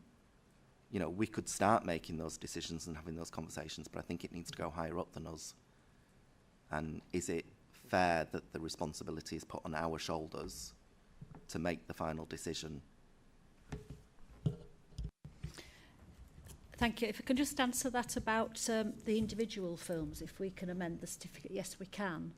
But as explained, we would revert to the BBFC guidance, so it would most likely end up coming out at the same rating as what is already in place. So the other option we did think of was to introduce new conditions that could be applied to the licence on a case-by-case basis that would, in effect, put the onus on the cinema operator to ensure that, in their view, the film is fit for purpose and it complies with the prevention of protection of children from harm licensing objective, and undertake their own risk assessments, which they have to do in any case for the operation of their premises. They all should have a health and safety risk assessment, so this is adding on to that the type of showing that they are providing and the surroundings are fit for the baby clubs. Got Councillor Carlisle, Councillor Bowden, Councillor Martin. Thanks. I do on a regular basis get confused with Councillor Carlisle, and I take it I take it as a great compliment. Ed, not Peter. I think, unless I missed a response, I think Tom was asking what other core cities are doing, and so I'd be interested to hear what the response was to that. I think I'd reiterate lack of confidence in putting the responsibility on the licence holders because they're not child psychologists. I don't know why I didn't do this before, but I just looked online for research, and I think there is some research. Like, there's someone called Carlotta Nelson, who's been quoted by UNICEF. She's written something called Brain Matters, looking at early brain development and talking about screen time and stuff. So I think there is some research out there. I wonder if going back to what Councillor Ali was saying about, sending kids up chimneys, I wonder if there needs to be some form of precautionary approach until we have more clarity. And then finally, based on all that, I wonder, do we very much need to go to national government and say, what's the plan? What are you going to do about this? What research are you going to do in order that local authorities everywhere can have a joined-up response to it? And so finally, I'm going all over the place here. I'd certainly, personally, I'd be really uncomfortable about saying 18s are okay. I wonder if a compromise would be allowing 15s, maybe. So yes, that's about the whether we've had consultation with other, not just core cities, but local cities as well. I'm afraid we might have opened a bit of a can of worms here, because it does appear that these baby clubs have been happening for some time, and providing 15 and 18 showings. Hence why it came to light in Leeds, because we did contact all the cinemas and say it must be restricted to 12As and under. So we carried out some research through the Institute of Licensing, and also with core cities that we are in contact with. They're more or less in the same quandary as ourselves now. Some have turned around and said, no, it must be capped at 12A, but I'm quite sure that they'll be receiving some representation as we have, because that was our initial approach. And I can't really talk for others that have allowed it to just maybe continue. But like I say, it's all quite new, is this? So they could well be doing more work similar to ourselves now. In terms of the research, we personally haven't carried any out, because we've obviously relied on the prime services, the responsible authorities, and as mentioned in the report there, the responses that we have received, that they're not aware of any national research as such for the purpose of babies going into films. They're aware of other research, involving small children, but actually going in with parents or carers into 18 and 15 films, that no research has been carried out. And the other question could be, is it ethical? Because as you say, at the moment, the BBFC film ratings are there for a purpose. So would it be ethical to actually study a child and take them into that form of setting?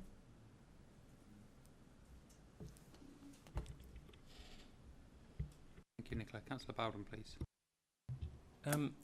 In regards to the sort of correspondence that we've had with some of these, with some of the venues, have they confirmed that, do they check the baby's age, that they are under the age of 1 and not 2? Do we know they're actually doing that? We'd hope to take on face value that is what they are doing, yes. We've not actually carried out any inspections, apart from going round them and telling them that they must be all 12A and under. So it would be something that we would obviously be checking if it was to be permitted. Is that okay, Councillor Bowden? Councillor Martin, then, please.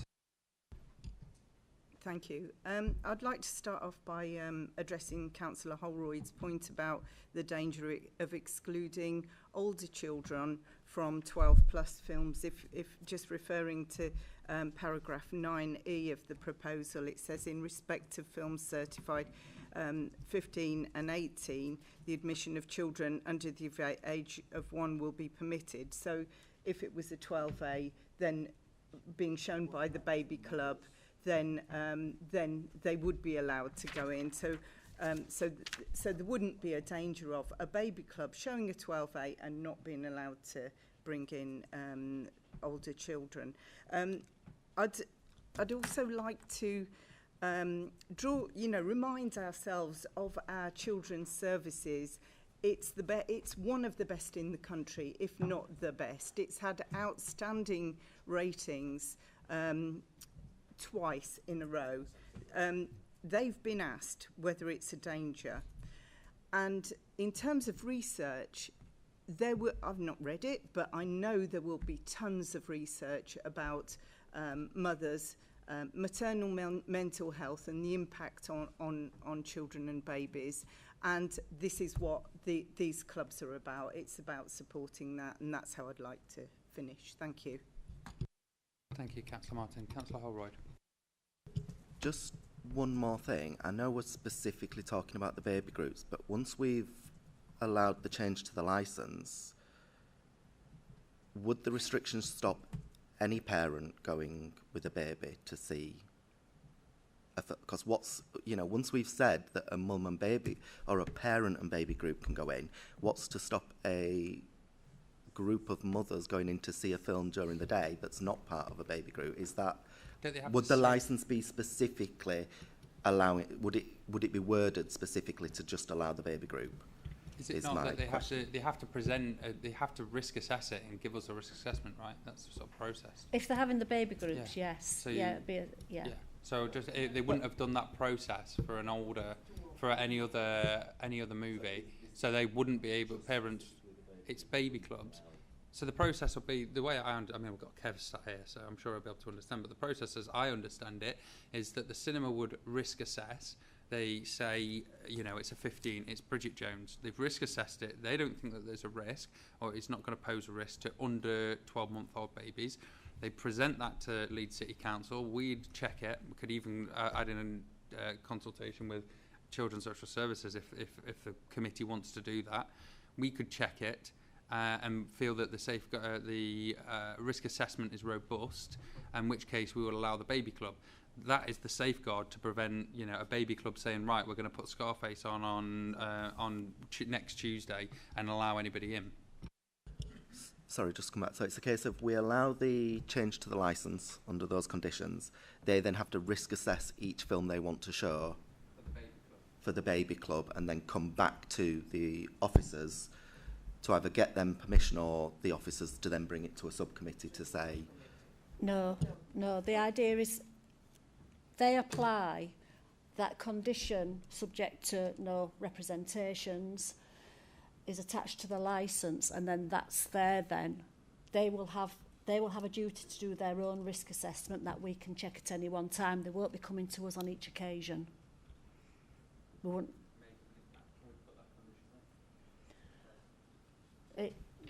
It's the resource implication, really, Chair.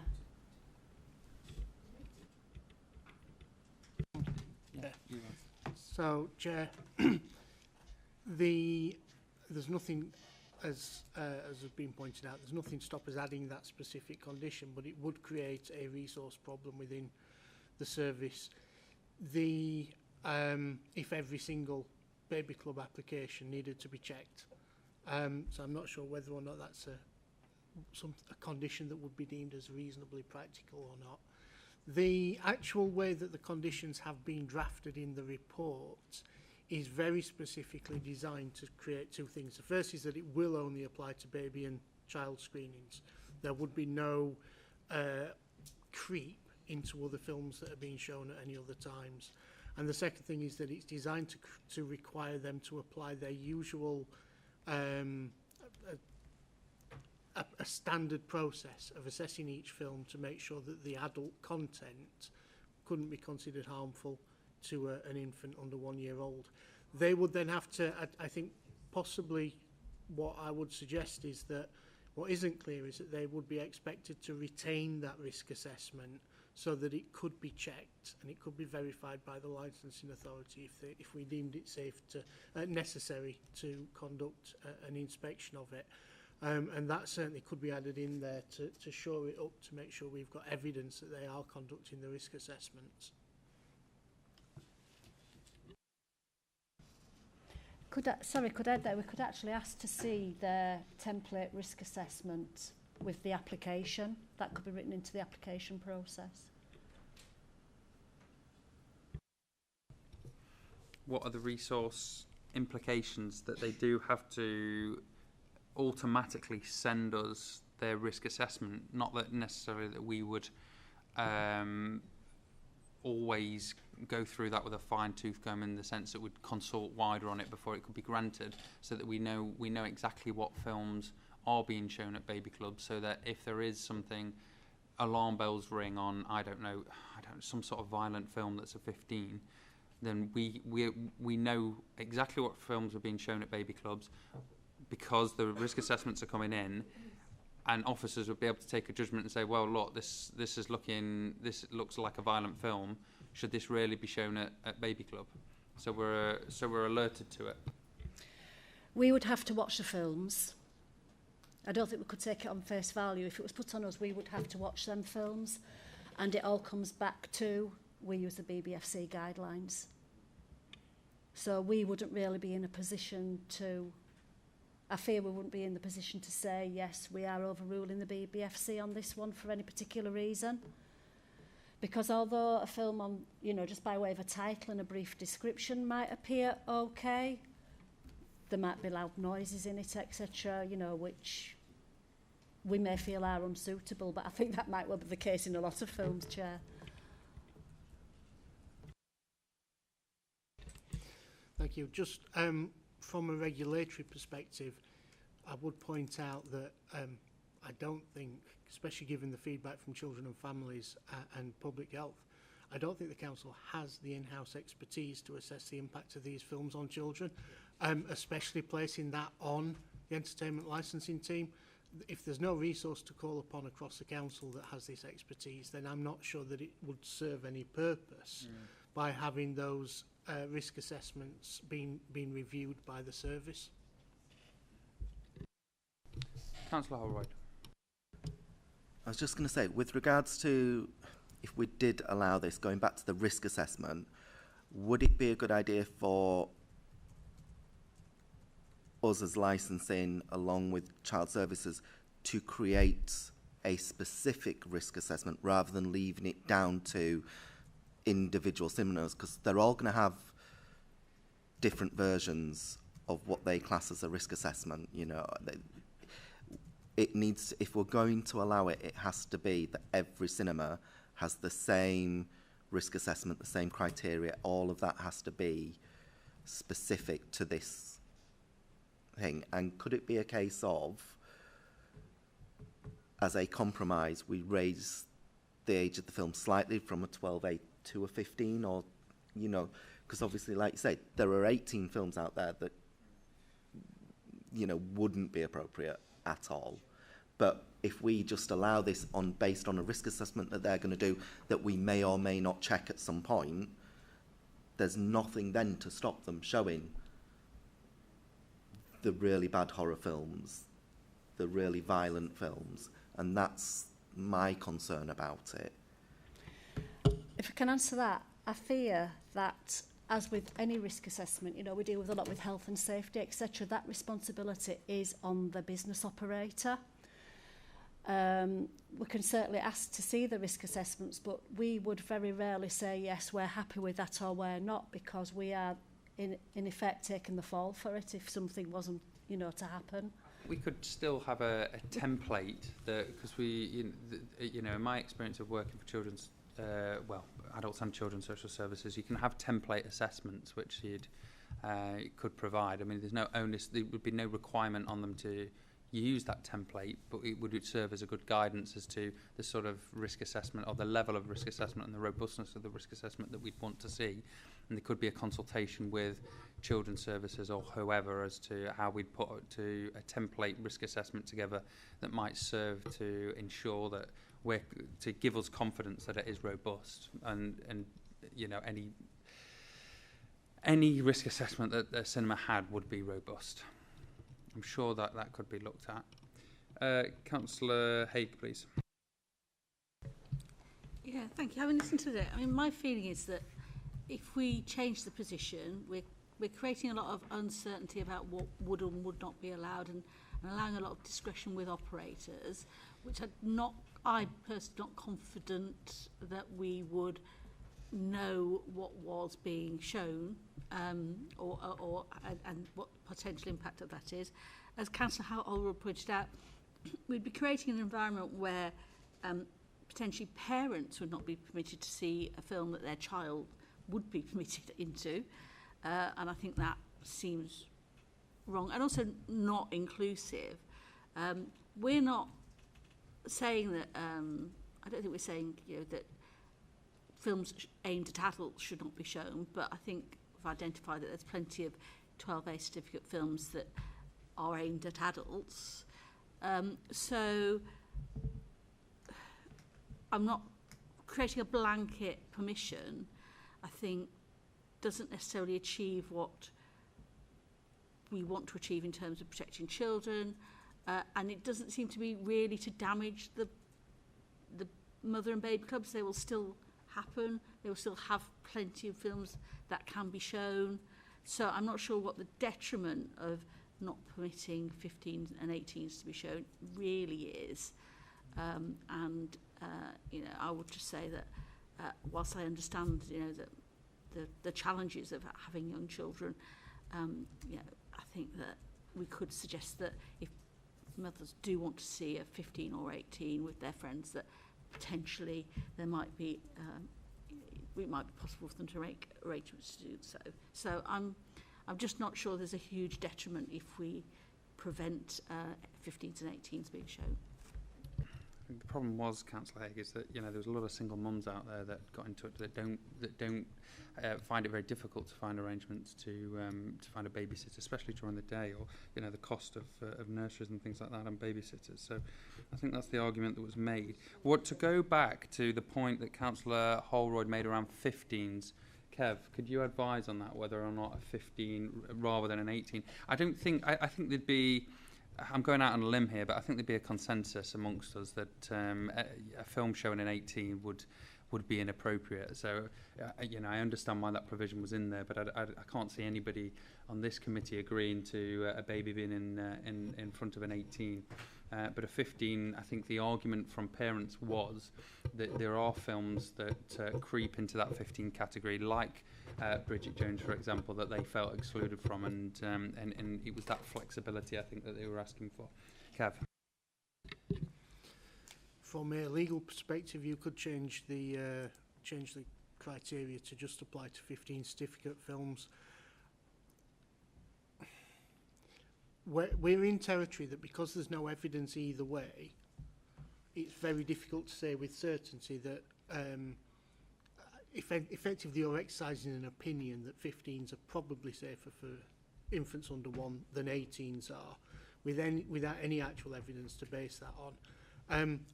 You certainly could do it. Whether or not there might be a challenge at some stage from one of the cinemas, because we are only restricting it to 15, I can't say that we'd be guaranteed to defend it properly. We'd have, but again, then we'd have to be getting into individual evidence around that particular case if it happens.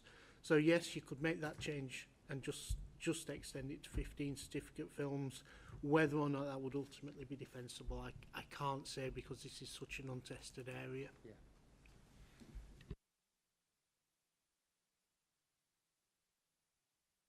Sorry to interject.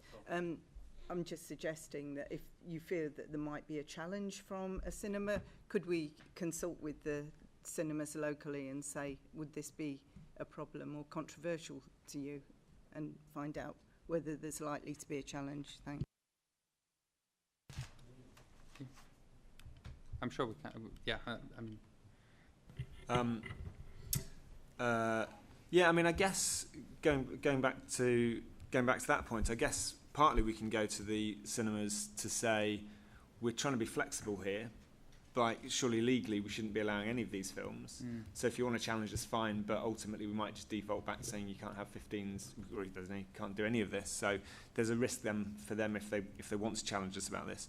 I think I would, echoing various people, I think I'd be open to the idea that we go for 15s as a compromise. I'd reiterate once again, even if there is no clear evidence, I do just think there's surely something about precautionary principle, surely, until there is clear evidence either way.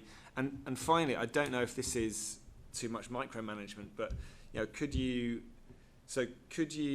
have some kind of, I don't know, even like a flyer that cinemas have to give to people saying, there is unclear evidence, like if you're bringing your children in, you are potentially exposing them to risk. Please be mindful of that. And then either you have recommendations or obligations, which is you encourage people or to wear those earmuffs. So, like loads of families do have them, like when they go to events, like noisy events, and or you have a recommendation that kids are pointed away from the screen. Obviously, they might get out. No, whatever they might get out and sit on their parents' knee. But again, you can make that recommendation, and so that's us trying to be the responsible authority. You're empowering them with information, saying there isn't evidence, but there is some concern. Some very reasonable recommendations there, Ed. Thank you, Nicola. Is there anything you want to come back on there?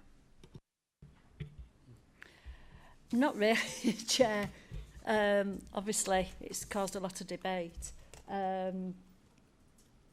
Like I say, from our perspective, our main concern is how we can possibly accommodate this, but we are also mindful that there is no research. We have a responsibility under the Licensing Act for the protection of children from harm. The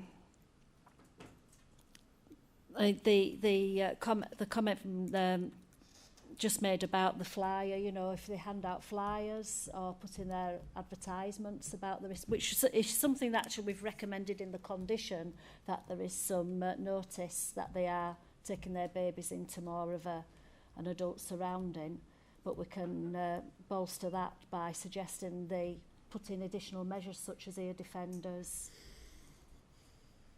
which you see a lot at concerts, to be fair. Yeah, when you take your children to concerts, there's a lot of children wearing ear defenders. Okay. Any other comments?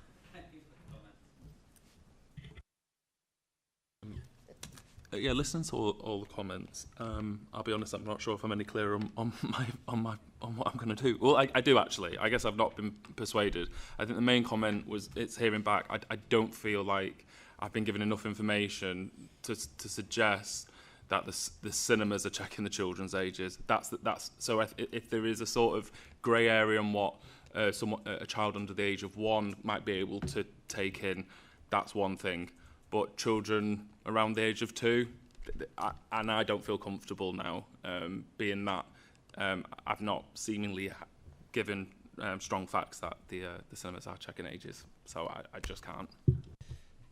Yeah, I mean, look, there is an onus here, clearly, on parents, isn't there, to take, but having said that, if a parent is irresponsible, then they can get an 18 film, get drunk and put it on in front of the 15-month-old, and there's nothing we can do about that.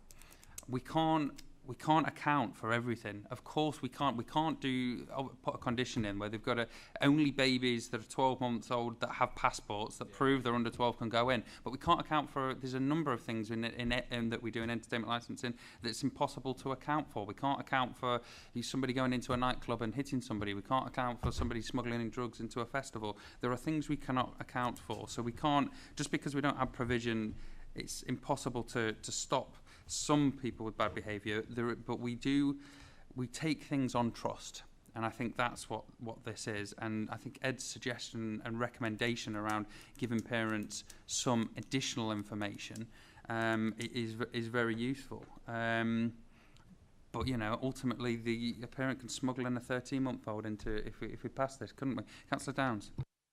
Yeah, thanks, Chair. I mean, I understand what you're saying, but as an authority, we have to be responsible. So we shouldn't be condoning things. And I'm not suggesting that you're saying that we do. But an irresponsible parent could get drunk and show an 18 to a 15-month-old child. But what we can't do is sanction that within our city by the rules that we make. So I think there's a clear demarcation there. The one thing I did just want to say was I've got 3 daughters, I've got 5 grandsons, but I can't honestly say coming into this meeting how conscious I am of their input level at 6 months, 9 months, 1-year-old, and I've heard colleagues say that at 1-year-old there is the potential that there could be some long-lasting influence drawn by going to a cinema. And even though I said I don't think they'll be watching the film, what I meant was they don't understand what the film is, but babies and young people do take the vibes from adults. So, you know, when a parent is upset, a baby feels that. If they're happy, a baby feels that. At least I believe so. The danger is, and I go back to what I said first of all, is I fully accept what Councillor Martin said, and I think it's something that we really should be supporting in the way of parents' well-being. That is absolutely critical. But we also need to think that there isn't the research that we can base any decision on, and I would rather see it, as I've said right at the beginning, be a national thing, because if we implement it in Leeds but they don't in Bradford, what then happens to a parent in Bradford? They'll then come to Leeds. I mean, this isn't big scale stuff, but you might find that some parents will then travel to Chester, you know, because they've allowed it. And I'm just saying it should be a uniform thing across the country. It should be either allowed everywhere or not allowed. It's very difficult for us as councillors, with the information we've got, to make it. I really wish we had a bit more information. Yeah, I do take that point. But there is a divergence of licensing into, across the country by the nature of the Licensing Act, unfortunately. Right, I'm going to end the discussion there. It's been incredibly interesting, actually, and I really like to thank everybody for taking part in it and really thinking about this. It's incredibly important to sort of sum up. You know, protection from children of harm is a licensing objective. It's as simple as that. It has to be paramount. It has to be forefront of everything that we do. There isn't any evidence about whether or not there is a potential risk or danger or impact on children under the age of 1 to being exposed to 15s or 18s. The British Board of Film Control have implemented age restrictions for a reason. Having said that, the other evidence that we have is that we have consulted with professionals, and in their opinion, they didn't have any concerns to raise at this meeting. So in terms of the checks, with the people that really may have a better insight than ourselves, they have not expressed a concern with this. There is also a added safeguard into this with the risk assessment as well. And also, as Councillor Martin is really articulately explained and drawn on her own experience, you know, there's a real risk to children with parents who are suffering from anxiety, depression. We know that postnatal depression is up. 1 in 8 women suffer with it. That's on the increase since COVID-19. A lot of the people that have got in contact with me have expressed being in that not baby-oriented environment and being able to have some sense of normality watching something like Bridget Jones is incredibly important, and no doubt does have a positive impact on the child. So we're taking all that into consideration. We have options. I've heard what people have said. The recommendations that I can see in terms of changing the recommendations would be. I don't think there's any chance that anybody's going to vote in favour of allowing an 18 film that is classified by the BBFC as an 18. So we'd take out the 18.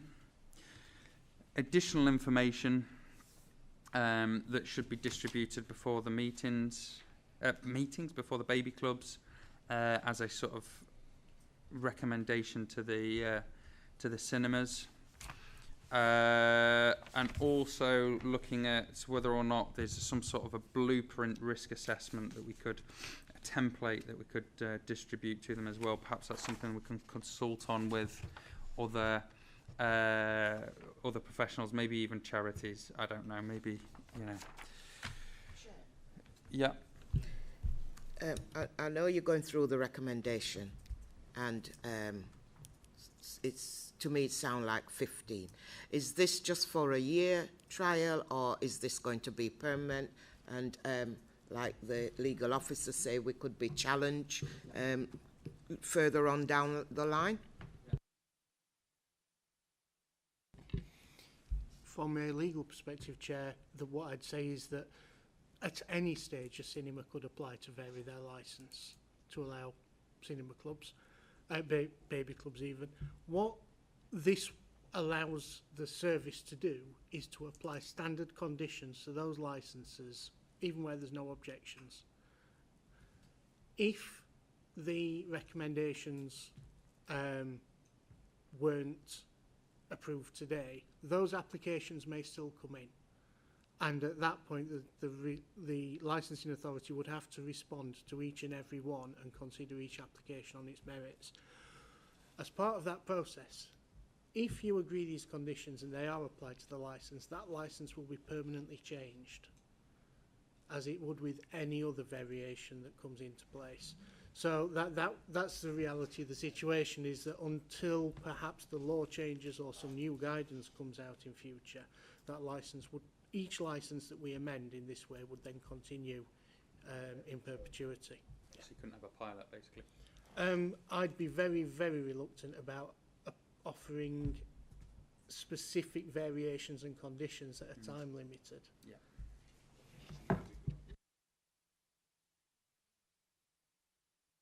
So to continue to sum up and to answer that question, this wouldn't be a pilot, this would be in perpetuity until changes in the law, until we saw any changes in the law. So, we either, here are our options, we're going to have a vote on it, I should imagine. But here are the options that as I see it, unless anybody's got any additional recommendations. You can either vote to not accept the recommendations. We vote to accept the recommendations as they are. This is getting complicated because there are 4 recommendations here, because I'm going to add another one in myself. The third is to accept the recommendations with the changes, and to reiterate those changes, that is film certs at 15, not 18. Risk assessments, where we try and get some sort of a template, and additional information to be handed out and recommendations to be handed out before screenings. So we could even perhaps consult or ask for recommendations from children's charities or children's services or something like that, that they'd be able to put something together that we can recommend. I mean, it wouldn't be for us, it wouldn't be enforceable in the sense that cinemas would have to distribute them, but they would have, again, like a template that they could distribute. So that's option number 3. I suppose option number 4 we could have is to go out and consult further and wider than just with our own in-house children's services, and see if there's anybody else that we should be consulting with. I don't know, you know, what's the Royal Body of Psychiatrists or something like that. That could be another, and charities, and consult with them. That would be, could we do a wider consultation? The practicalities of that I'll leave to Nicola to answer, but there's effectively what you'd be doing is you'd be rejecting the recommendations and replacing them with a suggestion that we try to collate more evidence. That is something that legally you could do. Okay, and we could reach out to whoever. So that would go under recommendation, so number 1. So, well, so...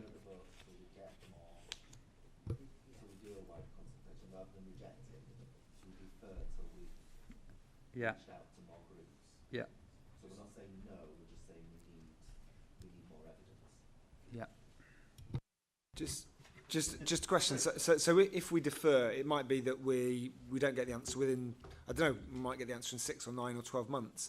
So in the interim, would the situation continue as is with? So, no. Well, the situation is, would continue as it is. That it's limited to 12A. So obviously the complaints we've had is around specifically a 15 film. So that would, in terms of the correspondence that we receive and would undoubtedly continue to receive, yes, that situation would go on. Councillor Haig, please, and then Councillor Ali. I think the question in my mind is, are we as a committee minded to reject the recommendations outright? And it would be interesting to see where we are on that, because in that case we don't need to do this further work. Or are we minded to find a way forward that would permit older films? So I think that, because the question is, do we want one-year-olds to be exposed to 15 and or 18 certificate films. If we're minded that we don't really want to do that, then the rest is moot. Yeah. So that's why there's fourth condition. So that's why you've got to reject out of hand, to accept as they are.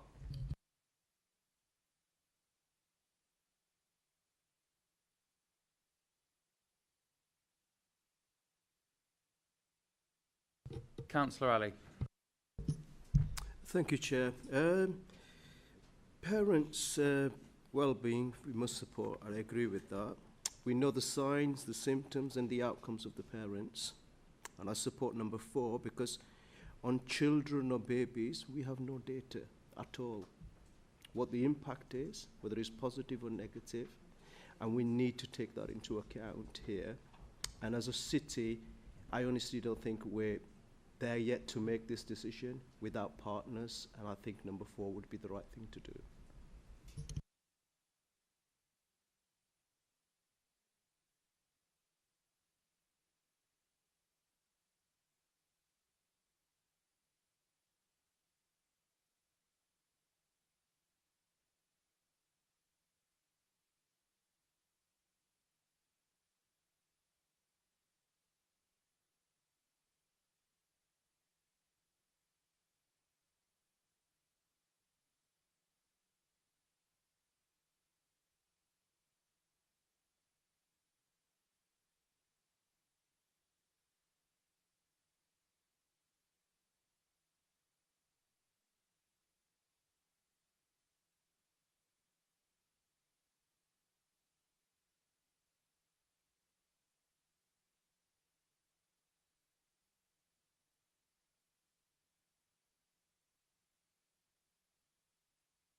So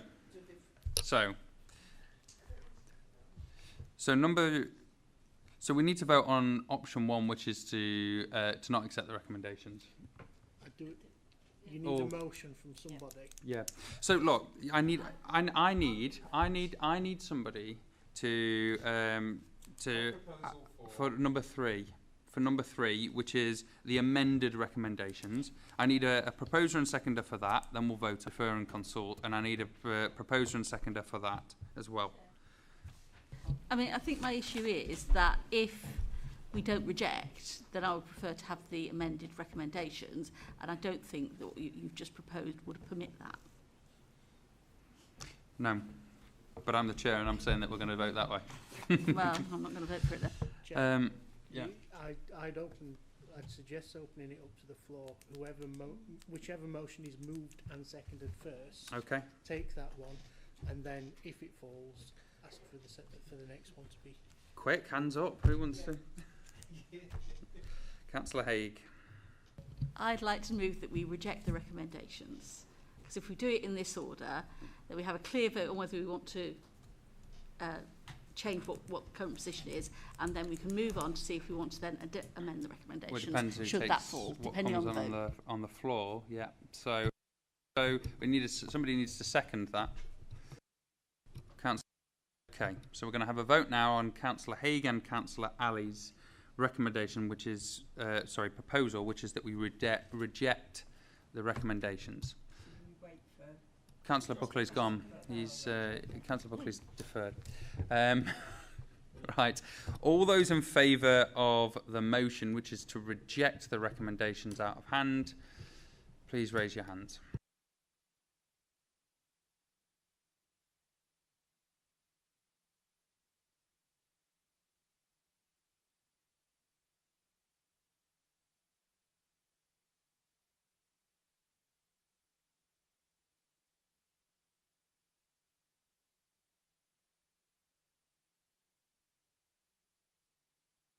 Are there any abstentions?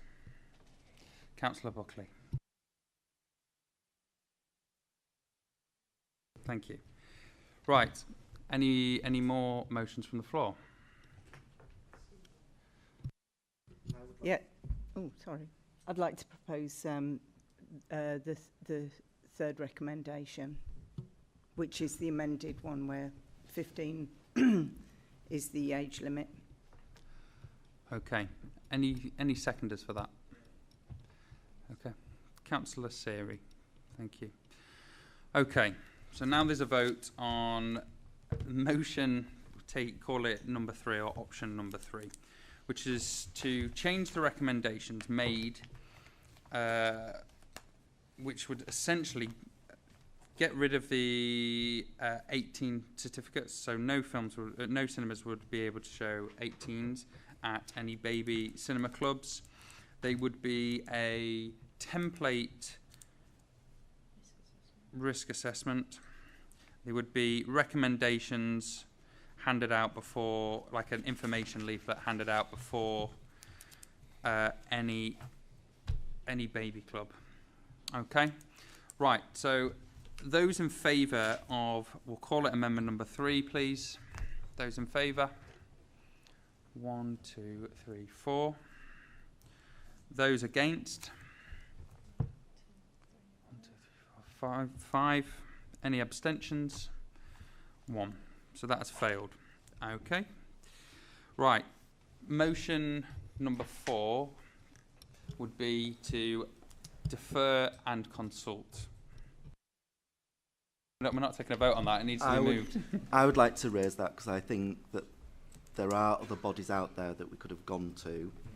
I appreciate all the work that has been done so far on it. I'm not saying we haven't done a thing, but I think from the discussion we've had today, there are other bodies that have been raised that we could have gone to for information other than just, and I'm not saying that our in-house aren't experts, but I think we need a little bit more evidence, and I think it might be out there, we just didn't know where to go or haven't gone for it. So I think defer it for a time, get that evidence, and then come back and make the final decision. Are there any seconders for that? I'd like to second that, Chair. So we'll now vote on amendment number 4, which is to defer and consult. Consult with a wider... Sorry, Chair, can I just quickly say something? With this proposal, we're saying defer, but is there any possibility of putting a time frame on that deferral? Because in one sense, you could say defer and it could be 2 years' time.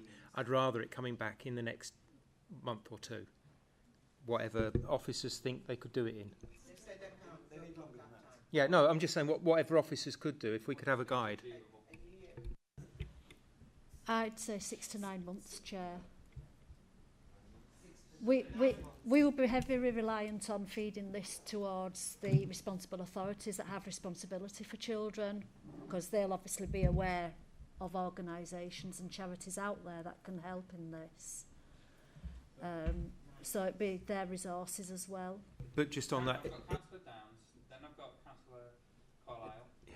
But just on that point, very quickly on that point, I accept that it will take a while, but if it can be brought back any quicker, I really would appreciate it. You know, so if they do come back within 6 weeks, then bring it back. I think we can weave that into the motion that we accept that a more thorough consultation is better than a superficial consultation. We want to get it right, given that it's so important and it concerns children. However, given that there is an appetite out there for these baby clubs to show some 15s from parents, and that they have needs as well, including mental health needs, we would like to see it as soon as possible. Ed, please. This might be too messy, but yeah, it is. It's brilliant. Just to add some more mess. Would there be... So when I was voting for the agreement of 15s, I was also somehow assuming this would happen. So could we... So as it stands at the moment, 15s and 18s are being shown, right? No. Like, oh, so I thought it was happening. Oh, sorry. Okay. Okay. Sorry, I thought it was still happening. I suppose my question is, could we allow 15s in the interim period while the research is happening? No, I thought the agreement was we stick at... No, what we're voting on is we stick at 12 whilst the research happens. So that's just the question. If it can't be done, that's fine. But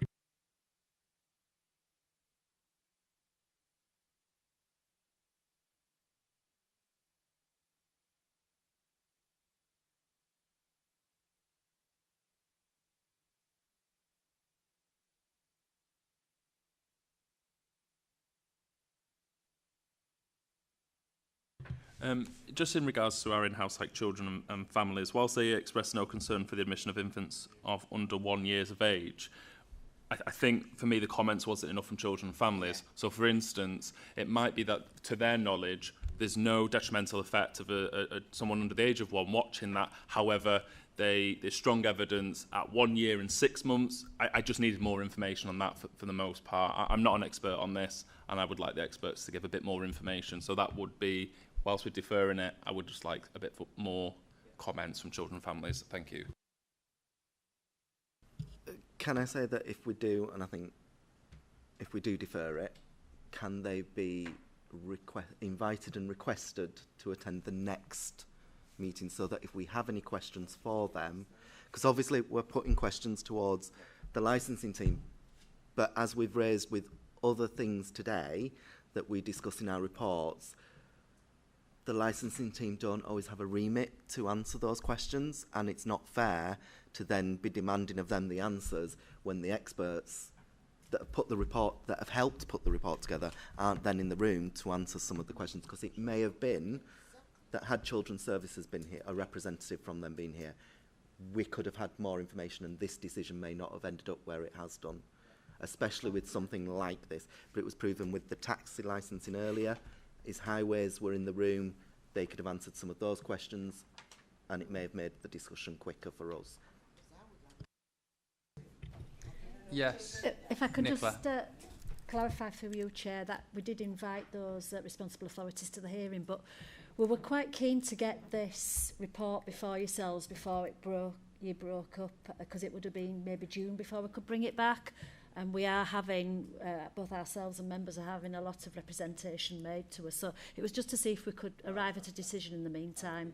But we'll certainly bring them to the next hearing. Okay. It's pretty clear, you know, it's pretty simple, this one. We're going to defer. We would like to see a paper come back as soon as possible. However, we would like a robust consultation with responsible authorities as well, but also make it as wide a scope as possible with charities. Perhaps we do need to speak to some mothers groups as well. We certainly should invite back some of the representative from the parents that had corresponded with us, with myself, and entertainment licensing. Okay. Stephen's been moved. You've moved it. We just need to vote on it. Those in favour of that recommendation? 1, 2, 3, 4, 5, 6, 7, 8. That's 8 in favour. Okay. Those against? Abstentions? 1. And okay, so that's been carried. Okay. Well done for a very good, robust debate. I mean, you know, we all care about our city. We all care about young people in our city. And that debate was a testament to just how much we do care on this committee. Moving on to agenda item number 9. Date and time of the next meeting is the 23rd of May at 11 o'clock. Same place. And I shall see you all very soon. Thank you very much. Bye-bye.